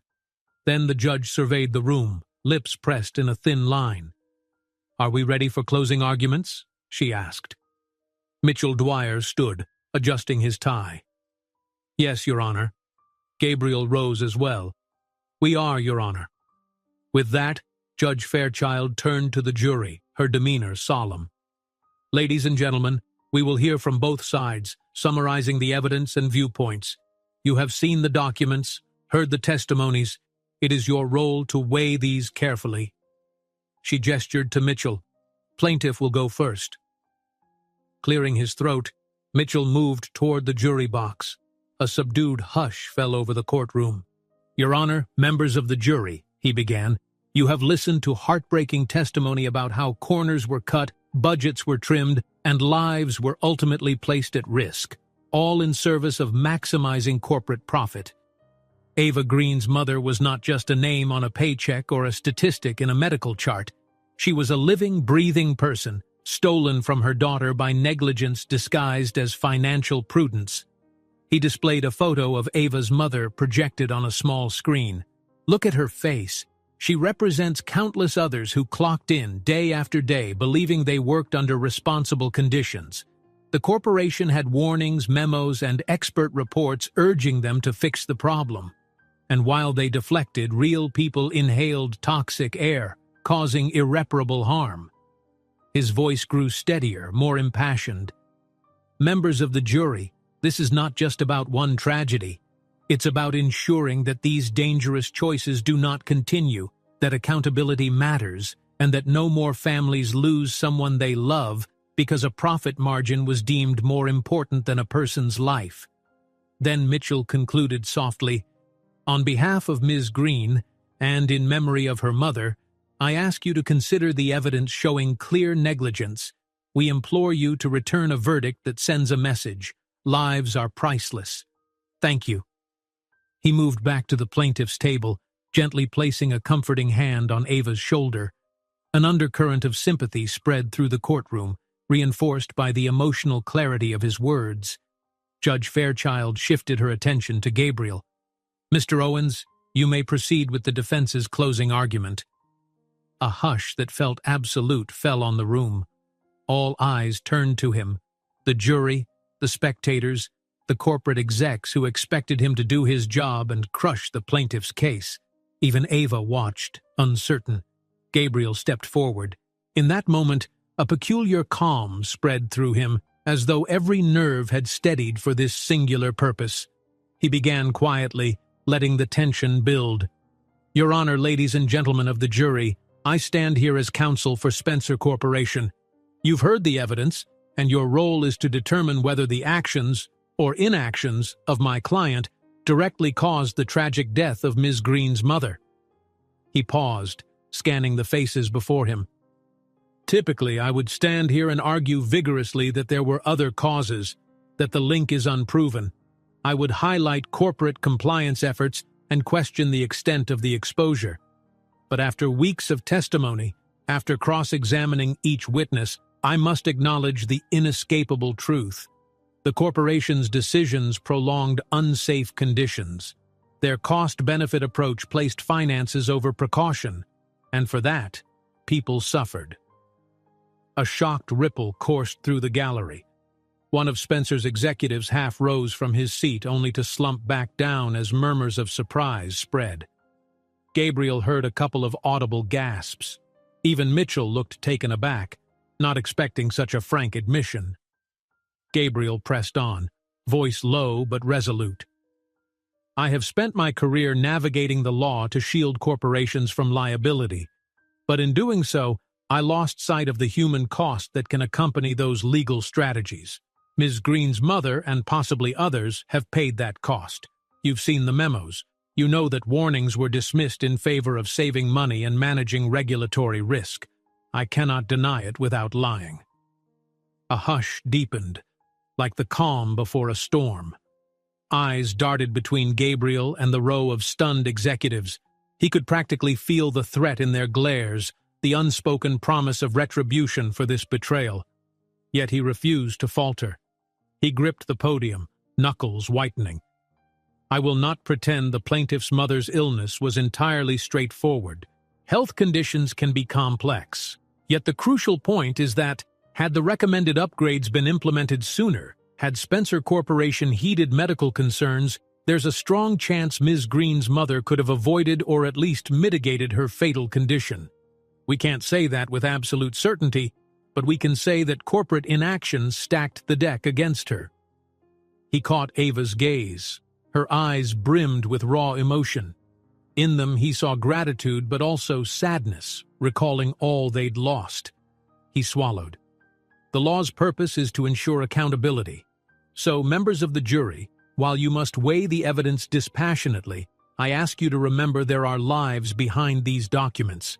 My clients, Spencer Corporation, are not monsters, but they made decisions that contributed to a tragic outcome. Should you find them liable, it will serve as a reminder to every organization that people's health and safety must never be relegated behind profit margins. Behind him, a sharp hiss came from the corporate representatives. He heard Emmett Clark mutter something about career suicide, but he forged on. I leave you with this. Do not let cynicism claim that big companies are untouchable. If you see negligence, name it as such. If you find them at fault, hold them accountable. That's the balance our system seeks. Thank you. He stood back, letting the echo of his words settle. The courtroom seemed to quiver with pent-up tension. The judge cleared her throat, nodding gravely. The jury will now receive instructions, she said, turning from counsel to face the panel. Afterward, you will commence deliberations. Deliberations began almost at once. As the jury filed out, restless energy swirled among the remaining spectators. Journalists scurried for vantage points, desperate for a quote. Spencer executives crowded together near the back, exchanging frantic whispers. Gabriel felt the heat of their collective anger, but he braced himself, uncertain what the next hours or minutes might bring. Ava slowly approached him, tears glimmering in her eyes. "Gabriel," she whispered, lost for words. He gave her a wan smile. "I meant what I said. Let the jury decide. I'm sorry for everything." She breathed a shaky laugh. "No matter the verdict, I think you just did something brave. Or crazy. Maybe both." He nodded. "Yes, well, guess that's my specialty these days." Mitchell joined them, his own expression conflicted, relief at the helpful admission, but also wariness, as though he couldn't quite trust Gabriel's motives yet. "We'll see how the jury interprets it," he said. "I just hope truth can finally shine here." Then they parted, each group stepping aside. The judge ordered a short recess while the jury deliberated. Gabriel gathered his papers, feeling numb. That final speech might cost him everything: his client's confidence, his professional standing, his financial security. But for the first time since passing the bar, he felt as though he'd acted with genuine integrity.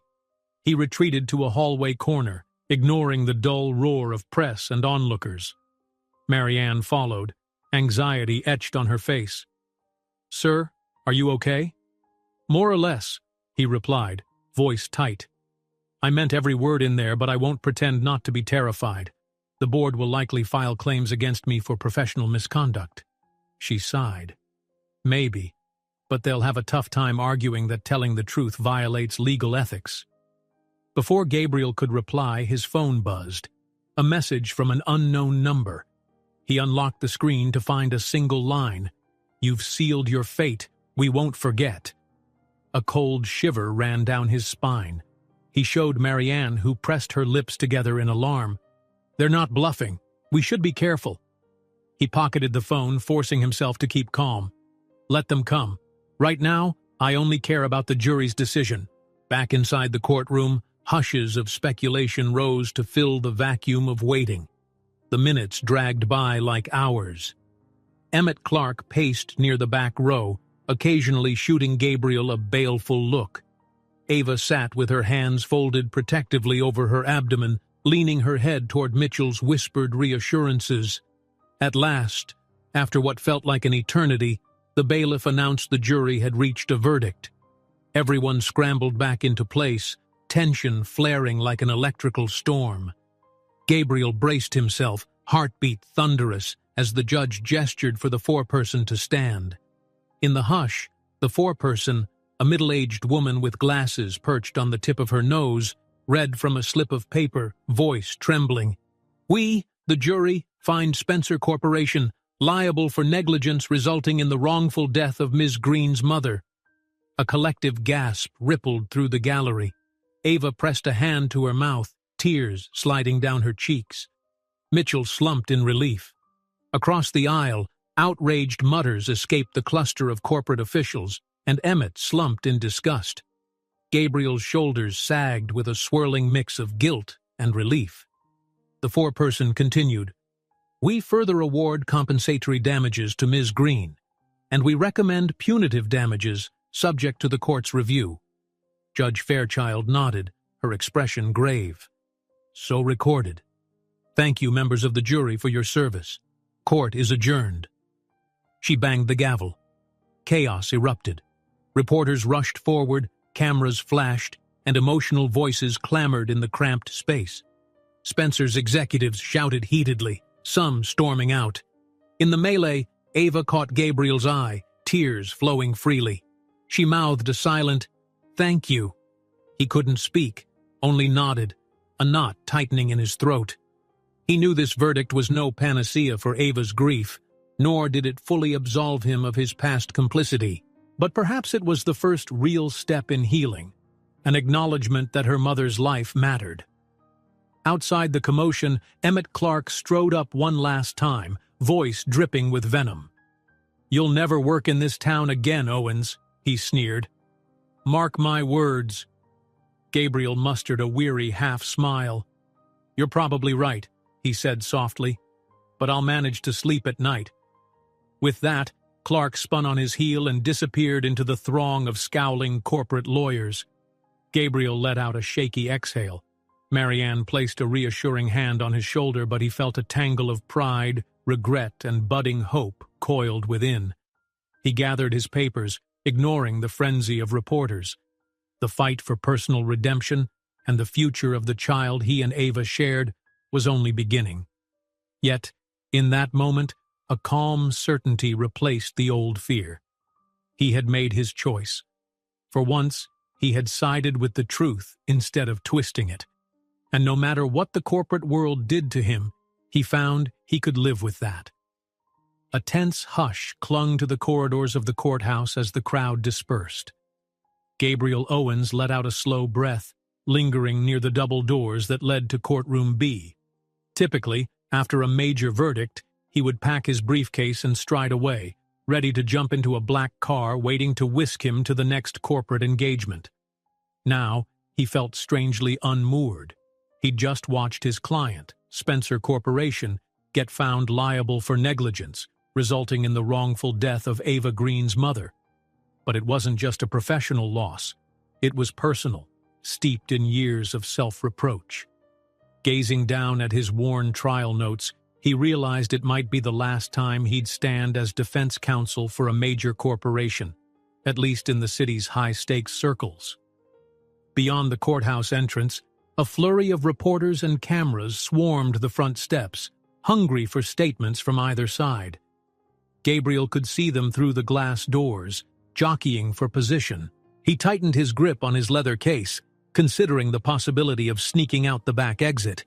But a quiet voice in his head reminded him that running would only prolong the inevitable. At his side, Marianne hovered, her brow pinched in concern. "Sir, there's a chance the media will want your side of the story. How do you want to handle it?" He huffed a bitter laugh. "I suppose I'll have to handle it straight on. I doubt there's any spin left to salvage after what I did in that closing argument. But let's face them. Maybe honesty is all we have left." She nodded, loyal as ever, though he sensed her nerves. "All right, I'm with you. But be prepared. Spencer's people are furious." He offered a weary smile. "They have every right to be. Let's go." They stepped into the main hall, where the clatter of camera shutters and the crescendo of voices greeted them. At once, a wave of journalists surrounded him. Microphones jostled toward his face, and a barrage of questions flew. "Mr. Owens, did you knowingly throw the case against your client? Are you still employed by Spencer Corporation after that verdict? Why did you admit corporate negligence? Is it because Ms. Green is your ex-wife?" Marianne tried to form a protective barrier, but the reporters pressed in eagerly, half shouting for answers. Gabriel, though uneasy, raised a hand to calm them. "Listen, I can't comment on every detail, but I will say this. The evidence was clear that Spencer's cost-cutting created unsafe conditions. The jury recognized that, and I respect their decision. As for my future with Spencer, that remains to be seen." "Can you confirm your personal connection to the plaintiff?" a reporter shouted. "Why did you withhold that detail until now?" A flicker of tension crossed his features. "My ex-wife's personal tragedy made me see the real cost of corporate decisions," he replied, voice tight. "In the end, I couldn't ignore that. That's all I'll say." More shouted questions ensued, but Marianne gently tugged his elbow, guiding him away. The jostling crowd parted, revealing an unexpected sight. Ava Green, standing by the corner of the lobby, cradling a file in her arms. She seemed equally surrounded by cameras, Mitchell Dwyer at her side, struggling to keep the press from overwhelming her. Her eyes found Gabriel's over the throng, and a surge of emotion passed between them. Relief, gratitude, fear. She was wading through the same media storm, but her posture remained poised. Taking advantage of a lull, she gently excused herself from the cluster of reporters and, with Mitchell's help, broke free to approach him. They met near a marble pillar, the echo of the crowd at their backs. For a few seconds, neither spoke. Ava's eyes glimmered with residual tears, and her voice quavered when she finally did speak. "It's over, at least this part. I never thought it would end like that." Gabriel exhaled, nodding. "Me neither, but I'm glad the jury saw the truth. Your mother deserved that recognition." She managed a faint smile, glancing at Mitchell, who hung back to give them space. "There's still so much to unravel with the punitive damages, the appeals, but for now, I'm relieved." Marianne discreetly checked her phone. "Sir, we should probably move. Spencer's team is heading this way, and it looks like they're not done with you." Sure enough, Emmett Clark and a pair of other executives descended from the second floor with purposeful strides. Their expressions were a tight mosaic of anger and shock. Even from a distance, Gabriel could sense the confrontation brewing. He turned to Ava. "We should talk later, somewhere private." She nodded, placing a protective hand on her belly. "Call me. I mean it." Then, with Mitchell by her side, she ducked out a side door, presumably to avoid the corporate storm about to break. Gabriel steeled himself as Emmett arrived, flanked by the company's internal counsel. "How dare you!" Emmett hissed, stepping well into Gabriel's personal space. "That was malpractice. We hired you to defend us, not to hand the case to the plaintiff on a silver platter." One of Spencer's corporate attorneys, a woman with stern gray hair, chimed in, "We will pursue every possible recourse. Complaints to the bar, breach of contract, you name it. You won't practice in this state again." A light twitch pulled at Gabriel's mouth. He'd half expected these threats. "Look, you had your day in court. The evidence was overwhelming, and I refuse to commit perjury or bury the truth. If that's malpractice in your eyes, so be it." Emmett's face reddened, but he kept his voice relatively low to avoid further scandal in the lobby. "This is bigger than you, Owens. You think because you have a conscience now, you're a hero? You put a target on your back. Our shareholders will demand a scapegoat." Marianne stiffened. "You're threatening him because he told the truth?"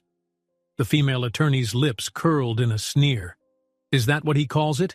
He destroyed attorney-client trust. The bar will see it our way." Gabriel forced himself to remain calm. "If you want to escalate, do it. But remember, I have records of board communications, taped instructions encouraging me to do far worse. If you press me, that evidence becomes very public." Emmett clenched his jaw, forcibly reining in fury. "So you plan to blackmail us in your own defense?" He raised a brow. "I'm simply reminding you that attacks go both ways. Your best move might be to pay the damages, settle quietly, and move forward. You've already tarnished the company's reputation enough." For a moment it seemed a physical fight might erupt, but then Emmett let out a frustrated grunt, looked away, and motioned to his internal counsel. "Fine, let's go," he barked, spinning on his heel. "But this isn't over, Owens." In a flurry of expensive suits, they disappeared down the hall. Marianne released a pent-up breath. "Wow, that was intense." Gabriel nodded, still feeling the adrenaline. "Yes, and it's just the start." He scanned the area. Reporters still milled around, filming the tension. "Let's get out of here before they corner us again." They ducked through a rear corridor into the courthouse parking garage, footsteps echoing on the cement floor. Outside, the mid-morning sun peeked through the dissipating clouds, casting a muted glow. He paused by Marianne's small sedan. "What now?" she asked, unlocking the car. He thought of the message he'd received warning him that he'd sealed his fate. The intensity on Emmett's face only confirmed that they'd try to retaliate. "I'll handle any bar complaints if they come. Meanwhile, I need to speak with Ava about next steps, both legal and personal." Marianne hesitated, sympathy in her eyes. "You risked everything back there. Do you regret it?" Gabriel stared at a distant row of cars, reflecting on the swirl of consequences. "I regret how many years I spent fighting for the wrong side, but stepping forward? No. My only regret is that I didn't do it sooner." She placed a supportive hand on his shoulder. "All right, keep me posted. I'll handle incoming calls at the office." They parted ways. Gabriel opted to walk, needing the fresh air and time to gather his thoughts. The city's hum enveloped him, each passing car and bustling pedestrian a reminder that life moved on, even in the wake of legal earthquakes. At a quiet corner cafe, he snagged a small table and a cup of coffee, ignoring the sympathetic or curious looks from patrons who recognized him from the news. He sipped in silence, pulling out his phone. His pulse skipped when he saw a message from Ava. "Meet me at the garden park at 2 p.m. Need to breathe away from cameras. Let's talk." He felt a stir of warmth. After everything, she still wanted to talk. With the verdict out, they no longer needed to maintain an adversarial facade. But the child she carried remained the biggest question. Could they truly find a path to co-parent, or even find a semblance of closeness after so many wrong turns? At 1:55, he stood at the edge of Garden Park, a small oasis of greenery nestled downtown. Tall sycamore trees lined the paths, and a stone fountain tinkled softly in the middle. Unlike the courthouse steps, no swarm of reporters lurked here. The occasional jogger or dog walker passed by with indifferent glances. He spotted Ava on a wooden bench near a willow tree, her posture upright but weighted with fatigue. The gray clouds had scattered, revealing a patch of blue overhead. She wore a simple sweater, her hands folded over her abdomen, as if shielding their unborn child from the lingering tension of the day. He approached quietly, and she glanced up, offering a gentle smile. "You came." "Of course," he replied, easing onto the bench beside her, leaving a bit of space. "I figured we should talk without cameras or lawyers or corporate suits." She let out a soft laugh. "Yes, definitely. How are you holding up?" He raked a hand through his hair, exhaling heavily. "Well, the verdict is a moral victory. But the aftermath, I'm basically persona non grata in the corporate legal scene, and the board threatened to bury me in claims." She looked away, troubled. "I never meant for you to lose your career." He gently caught her hand, surprising them both with the gesture's quiet intimacy. "I know, but I did what felt right for once. If I lose everything else, so be it. At least I can face the mirror." A silence settled. The fountain's gentle trickle filled the space, punctuated by distant city noise. Ava studied his face, eyes reflecting a conflicted swirl of relief and guilt. "So, where do we go from here? There's the question of punitive damages, plus what Spencer might do on appeal. And there's us, the baby." He nodded, heart thrumming. "I want to support you in every way, financially, emotionally, whatever you need. We never resolved so many things. But I'm done running." Her lip quivered slightly. "This child deserves a father who is present and honest. I'm scared, Gabriel. Our history is messy, and I'm still hurting over what happened with my mother. But you stood up for the truth. Maybe that's a start." He turned her hand gently, feeling the soft press of her pulse. "It is. I won't pretend it fixes everything, but I promise I'll try to be the father and partner you deserve, whichever form that takes. If it means just co-parenting, or if we ever find a way to rebuild more, I'm open." A tear rolled down her cheek, and she tried to smile. "I appreciate that. Mom always said second chances can heal if people truly change. I guess we'll see." He rubbed his thumb across her knuckles, a tender hush enveloping them. The midday sun sifted through the willow leaves, casting shifting patterns across the grass. For the first time in years, Gabriel felt hope stirring, fragile yet profound, a seed planted in the wreckage of old mistakes. They spent an hour in quiet conversation, weaving through the tapestry of regrets, stepping carefully around old wounds. She told him of her mother's final weeks in detail, a memory she'd once kept from him out of anger. He confessed the sleepless nights he'd spent after their divorce, staring at the ceiling, ashamed of how he'd let ambition eclipse compassion. It was painful, honest, raw. When she eventually rose, the day had grown bright. She looked down at her belly, then back at him. "I have to go meet with Mitchell to clarify next steps, but let's keep talking, and maybe see a doctor together next week?" He felt a surge of gratitude. "Yes, I'd like that." With a faint smile, she moved off along the path, her figure receding amid the sunlit leaves. Gabriel remained on the bench, absorbing the quiet. His phone buzzed in his pocket, no doubt calls from Marianne or ominous messages from Spencer's team. For once, he let it ring unanswered, choosing the moment over the crisis. Eventually, he looked at the fountain, remembering how water in its eternal flow could cleanse and renew. The trials were far from over. Corporate retaliation, bar complaints, and the challenges of rebuilding trust with Ava. Yet today, with the verdict delivered and the path of truth chosen, Gabriel felt he could breathe again. He stood, closed his eyes briefly, and then walked toward the park's exit, mind and heart set on the long road ahead, one he intended to navigate with honesty, guiding every step.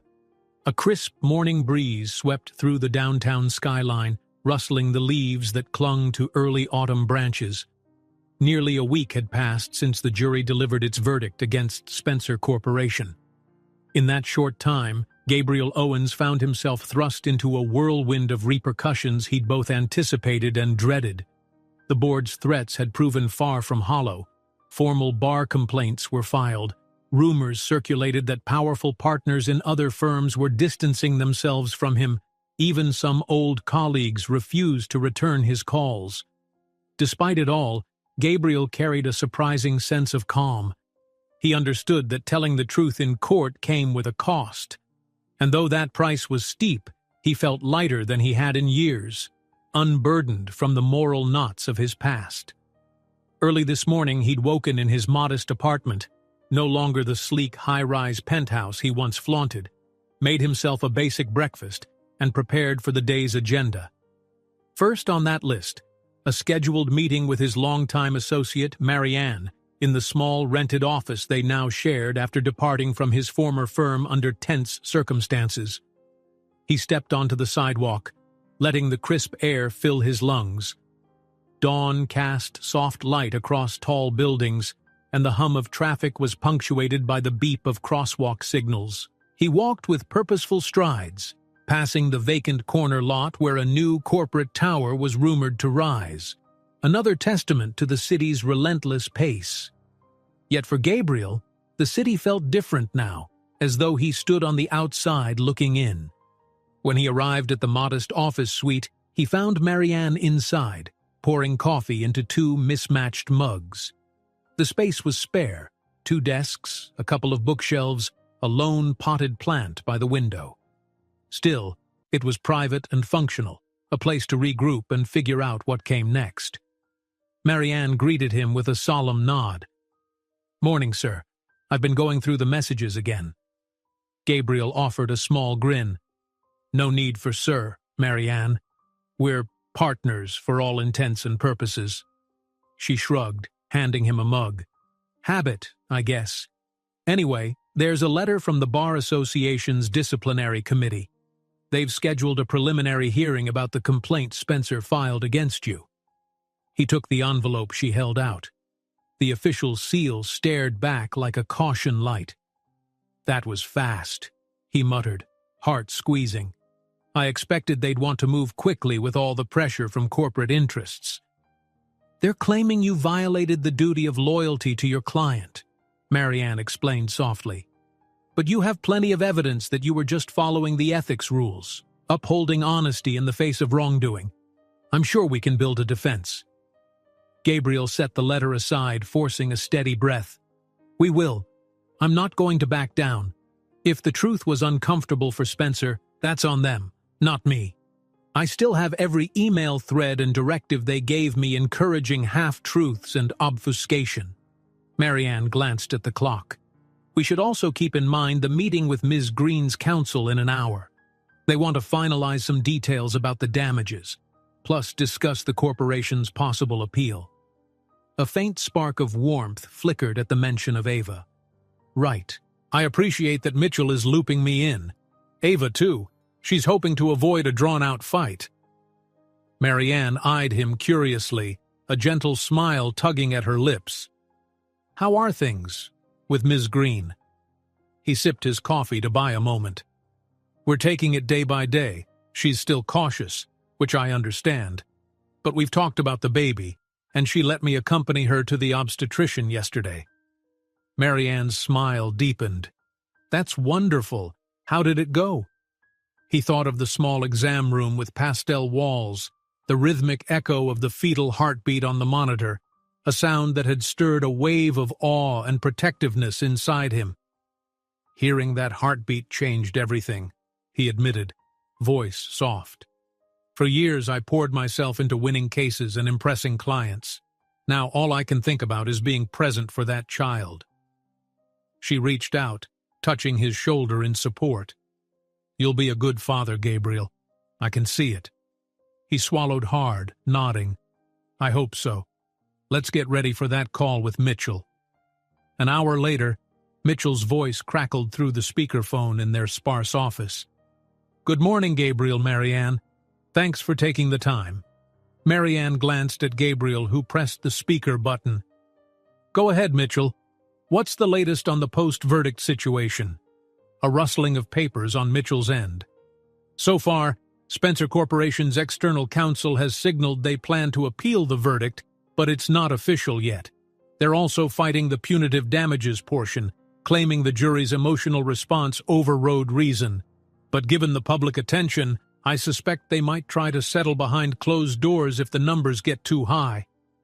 Gabriel folded his arms, leaning back in his chair. They're probably terrified of more negative press. If they drag this out, it'll be a PR nightmare. That might force them to settle, as you said. Mitchell's tone held cautious optimism. Yes, and from Ava's perspective, a fair settlement ensures resources for any future medical investigations or trust funds. Plus, it helps the families of other affected workers who might come forward. Ava wants to see real change, not just hush money.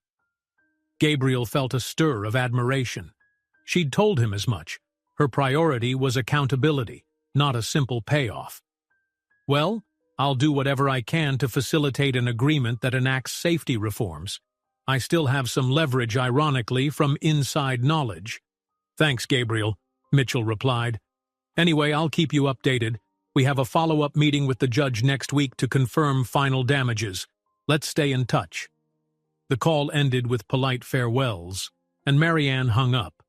Gabriel breathed out, the tension around his shoulders easing just a fraction. Looks like the next chapter might be negotiating something halfway decent. She nodded.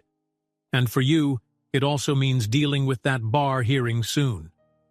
Yes, he said, running a hand through his hair. I'll prepare my response. Could you gather all relevant emails or messages from Spencer that might demonstrate they pushed me to mislead the court? Absolutely, Marianne agreed. We'll compile a solid defense. You're doing the right thing. Gabriel mustered a small smile.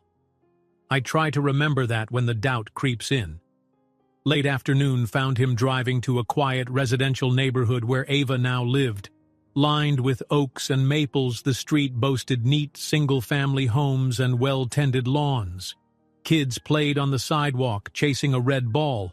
A sense of normalcy permeated the scene, reminding him there was life beyond corporate politics and lawsuits. He parked outside a modest white house with a trim porch. Ava's car was there, and the door opened before he reached the steps. She appeared in the doorway, wearing a comfortable cardigan, her posture still exuding cautious grace. He glimpsed the soft swell of her abdomen and felt a pang of protective warmth. "Hey," she greeted softly, stepping aside so he could enter. The living room was cozy, decorated with soft-toned furniture and a few photographs on the mantel. One, he noticed, showed Ava's mother beaming beside a younger Ava, an echo of what had been lost. He cleared his throat, trying to quiet the pang of regret.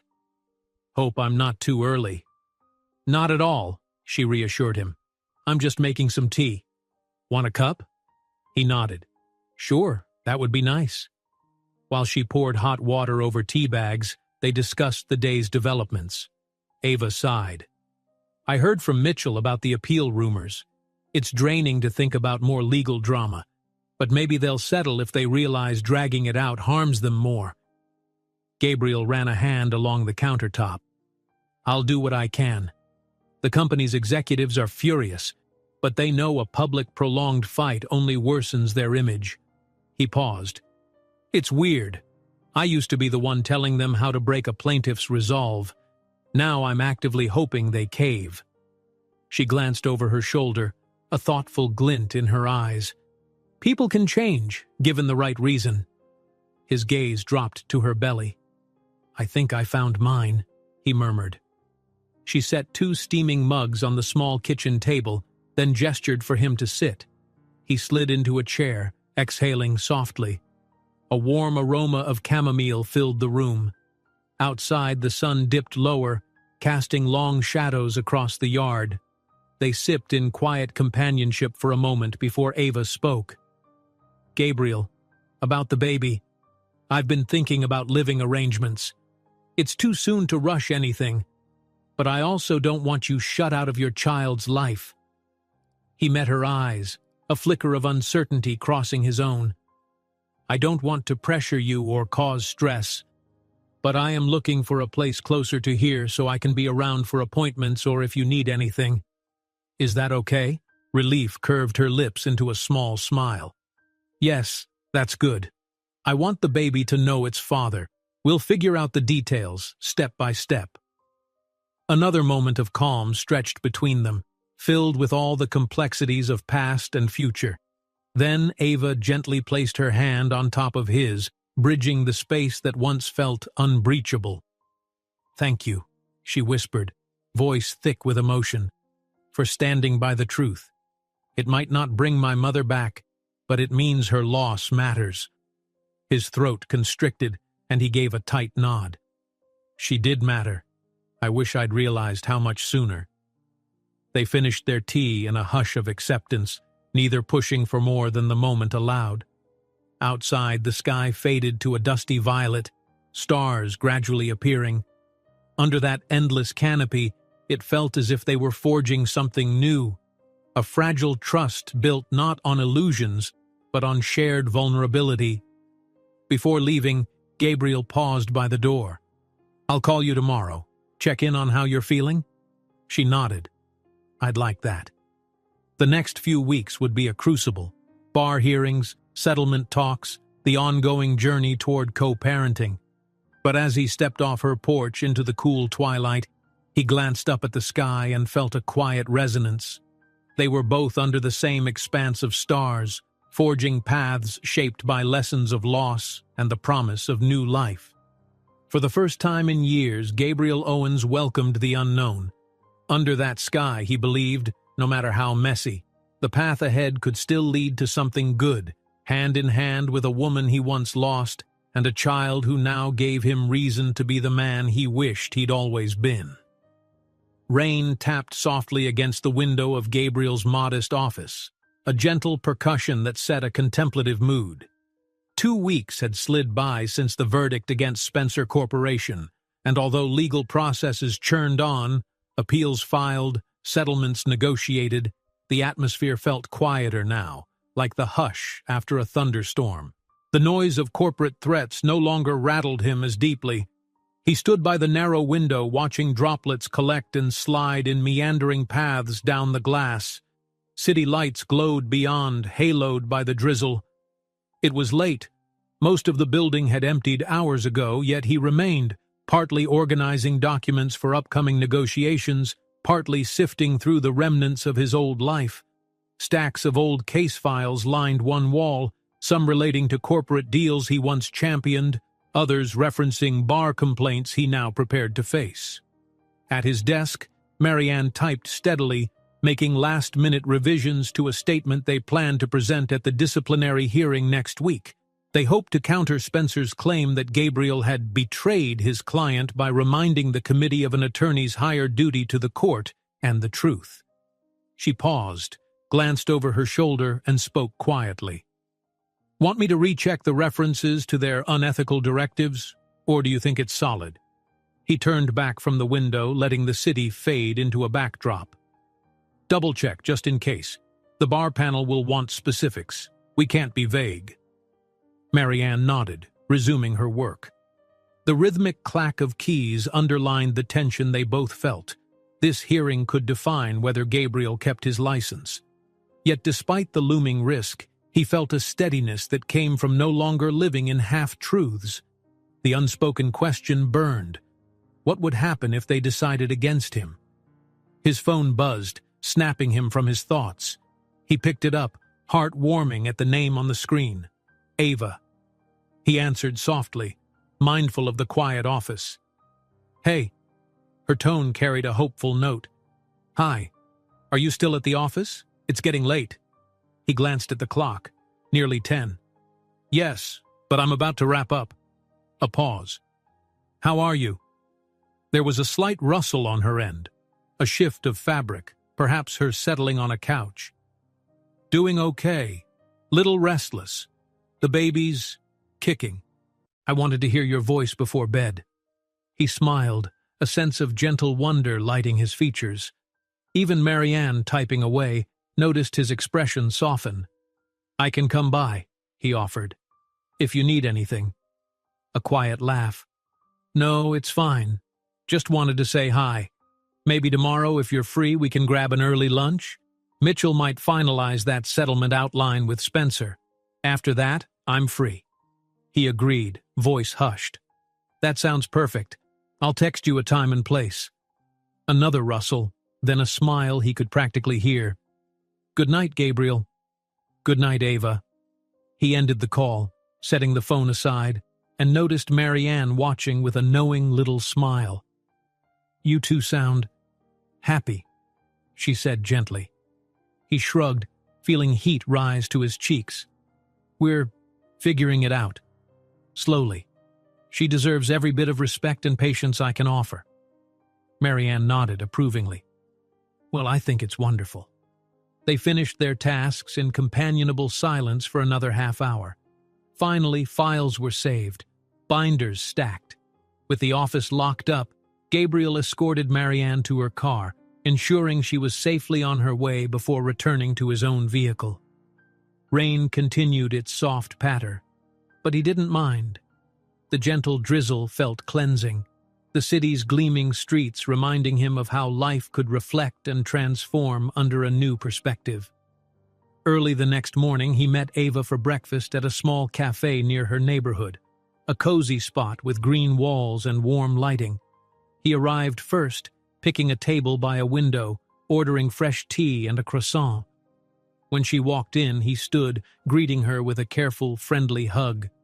Though they weren't formally back together, that simple closeness felt natural, a bond repairing itself day by day.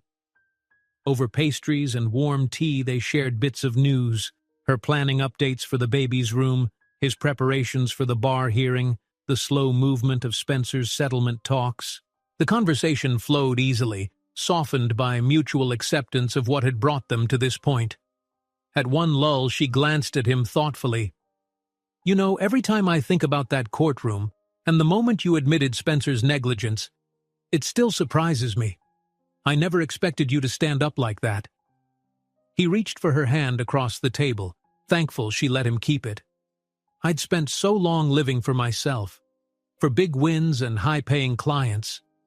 Maybe I needed a deeper reason to see how hollow that was. Losing you once taught me a bitter lesson.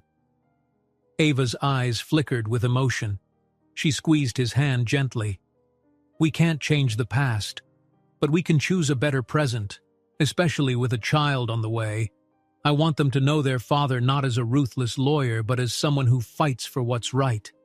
He nodded, throat tight. I'm all in, he whispered. They lingered over breakfast until her phone buzzed with a message from Mitchell confirming an afternoon conference call regarding settlement details. With a regretful smile, she bade him goodbye, promising they'd talk later. Gabriel left the cafe, heart lifted yet aware the day held important challenges. By midday, he found himself in a stately conference room inside the Bar Association's downtown building. Rich mahogany paneling, solemn portraits of past legal luminaries, and the hush of formality announced the seriousness of the place. He wore his best suit, less flashy than before, but pressed with care. Beside him, Marianne clutched a leather folder containing their documentation. A clerk led them to a smaller hearing room, where 3 panel members sat behind a raised table. Each wore a neutral expression that gave no hint of sympathy or hostility. Gabriel inhaled slowly, reminding himself to remain calm and forthright. The panel's chair, a stern woman with silver-streaked hair, addressed him. Mr. Owens, we are here to evaluate allegations that you violated your client's interests by admitting negligence in court. Please present your defense. Marianne handed him a neatly collated packet, and he stepped forward to a podium.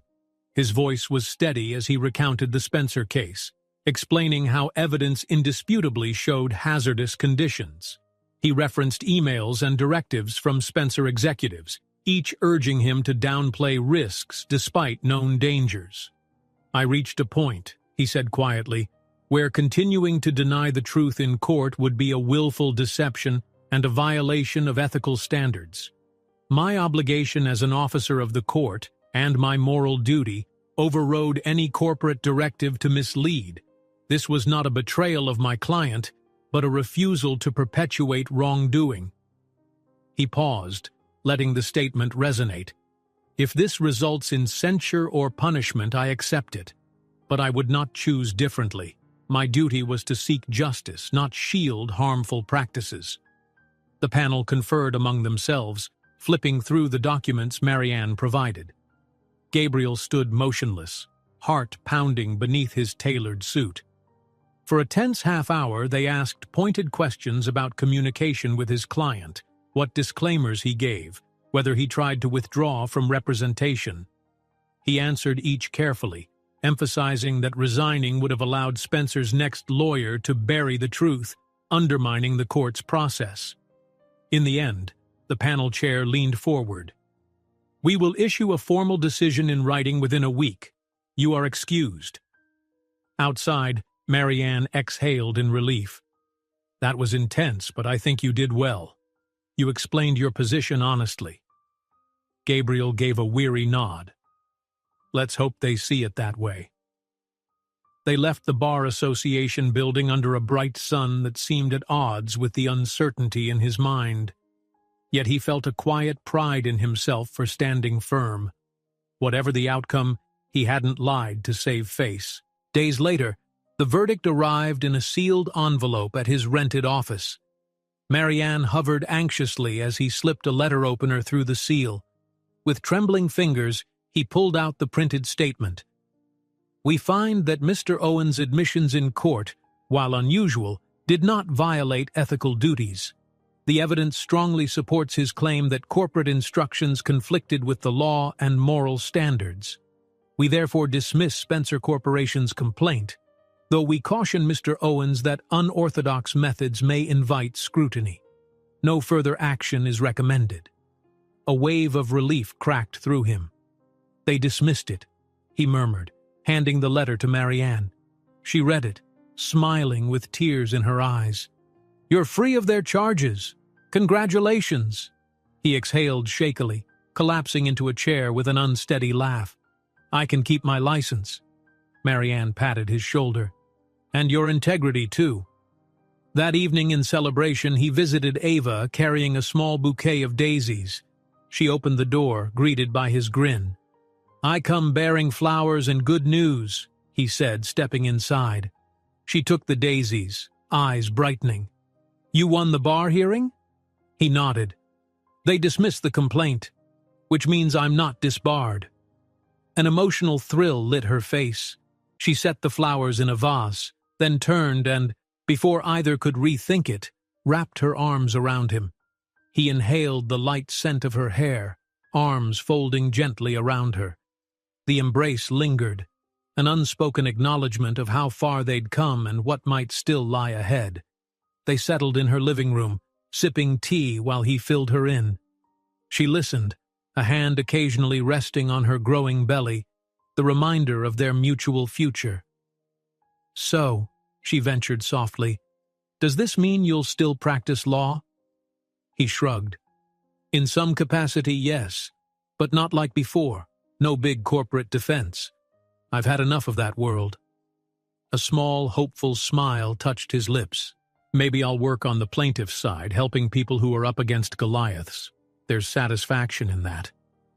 Ava returned his smile. "I think you'd be good at it. Helping the vulnerable takes a certain empathy, the same empathy you finally showed when it counted." He leaned forward, gently placing a hand atop hers. "It's strange how life turns around. I only wish I'd realized it sooner for your mother's sake." Her gaze flickered with sorrow, then acceptance. "We can't change the past, but maybe now we can honor her memory by preventing other families from going through what we did." They fell into a warm silence, the sound of a clock ticking in the background. Rain pattered faintly outside once again, an echo of past nights, but this time it felt comforting, like a shared shelter. After a while, Gabriel noticed her eyelids growing heavy, fatigue pulling her. He helped her to her feet, supporting her gently. "You should rest," he murmured. She nodded, a sleepy smile forming. Doctor's orders, lots of rest these days. He walked her to her bedroom door, then paused. They shared a hushed moment, a gentle spark in the air. "Sleep well," he whispered. "I'll see you tomorrow?" Her eyes softened with the promise in his. "Yes, I'd like that." He left, heart full. Outside, the cool rain brushed his face as he made his way to his car. For so long, he'd found purpose in courtroom victories and polished suits. Now, he discovered a deeper sense of calling. To fight for those who needed help, to stand beside the woman he nearly lost, and to be a father who would someday hold his child with pride instead of regret. As he drove through glimmering wet streets, the city lights reflected in silver arcs on the pavement. The storm's gentle lullaby accompanied his thoughts. He smiled to himself, a quiet, determined smile. Life wouldn't be simple.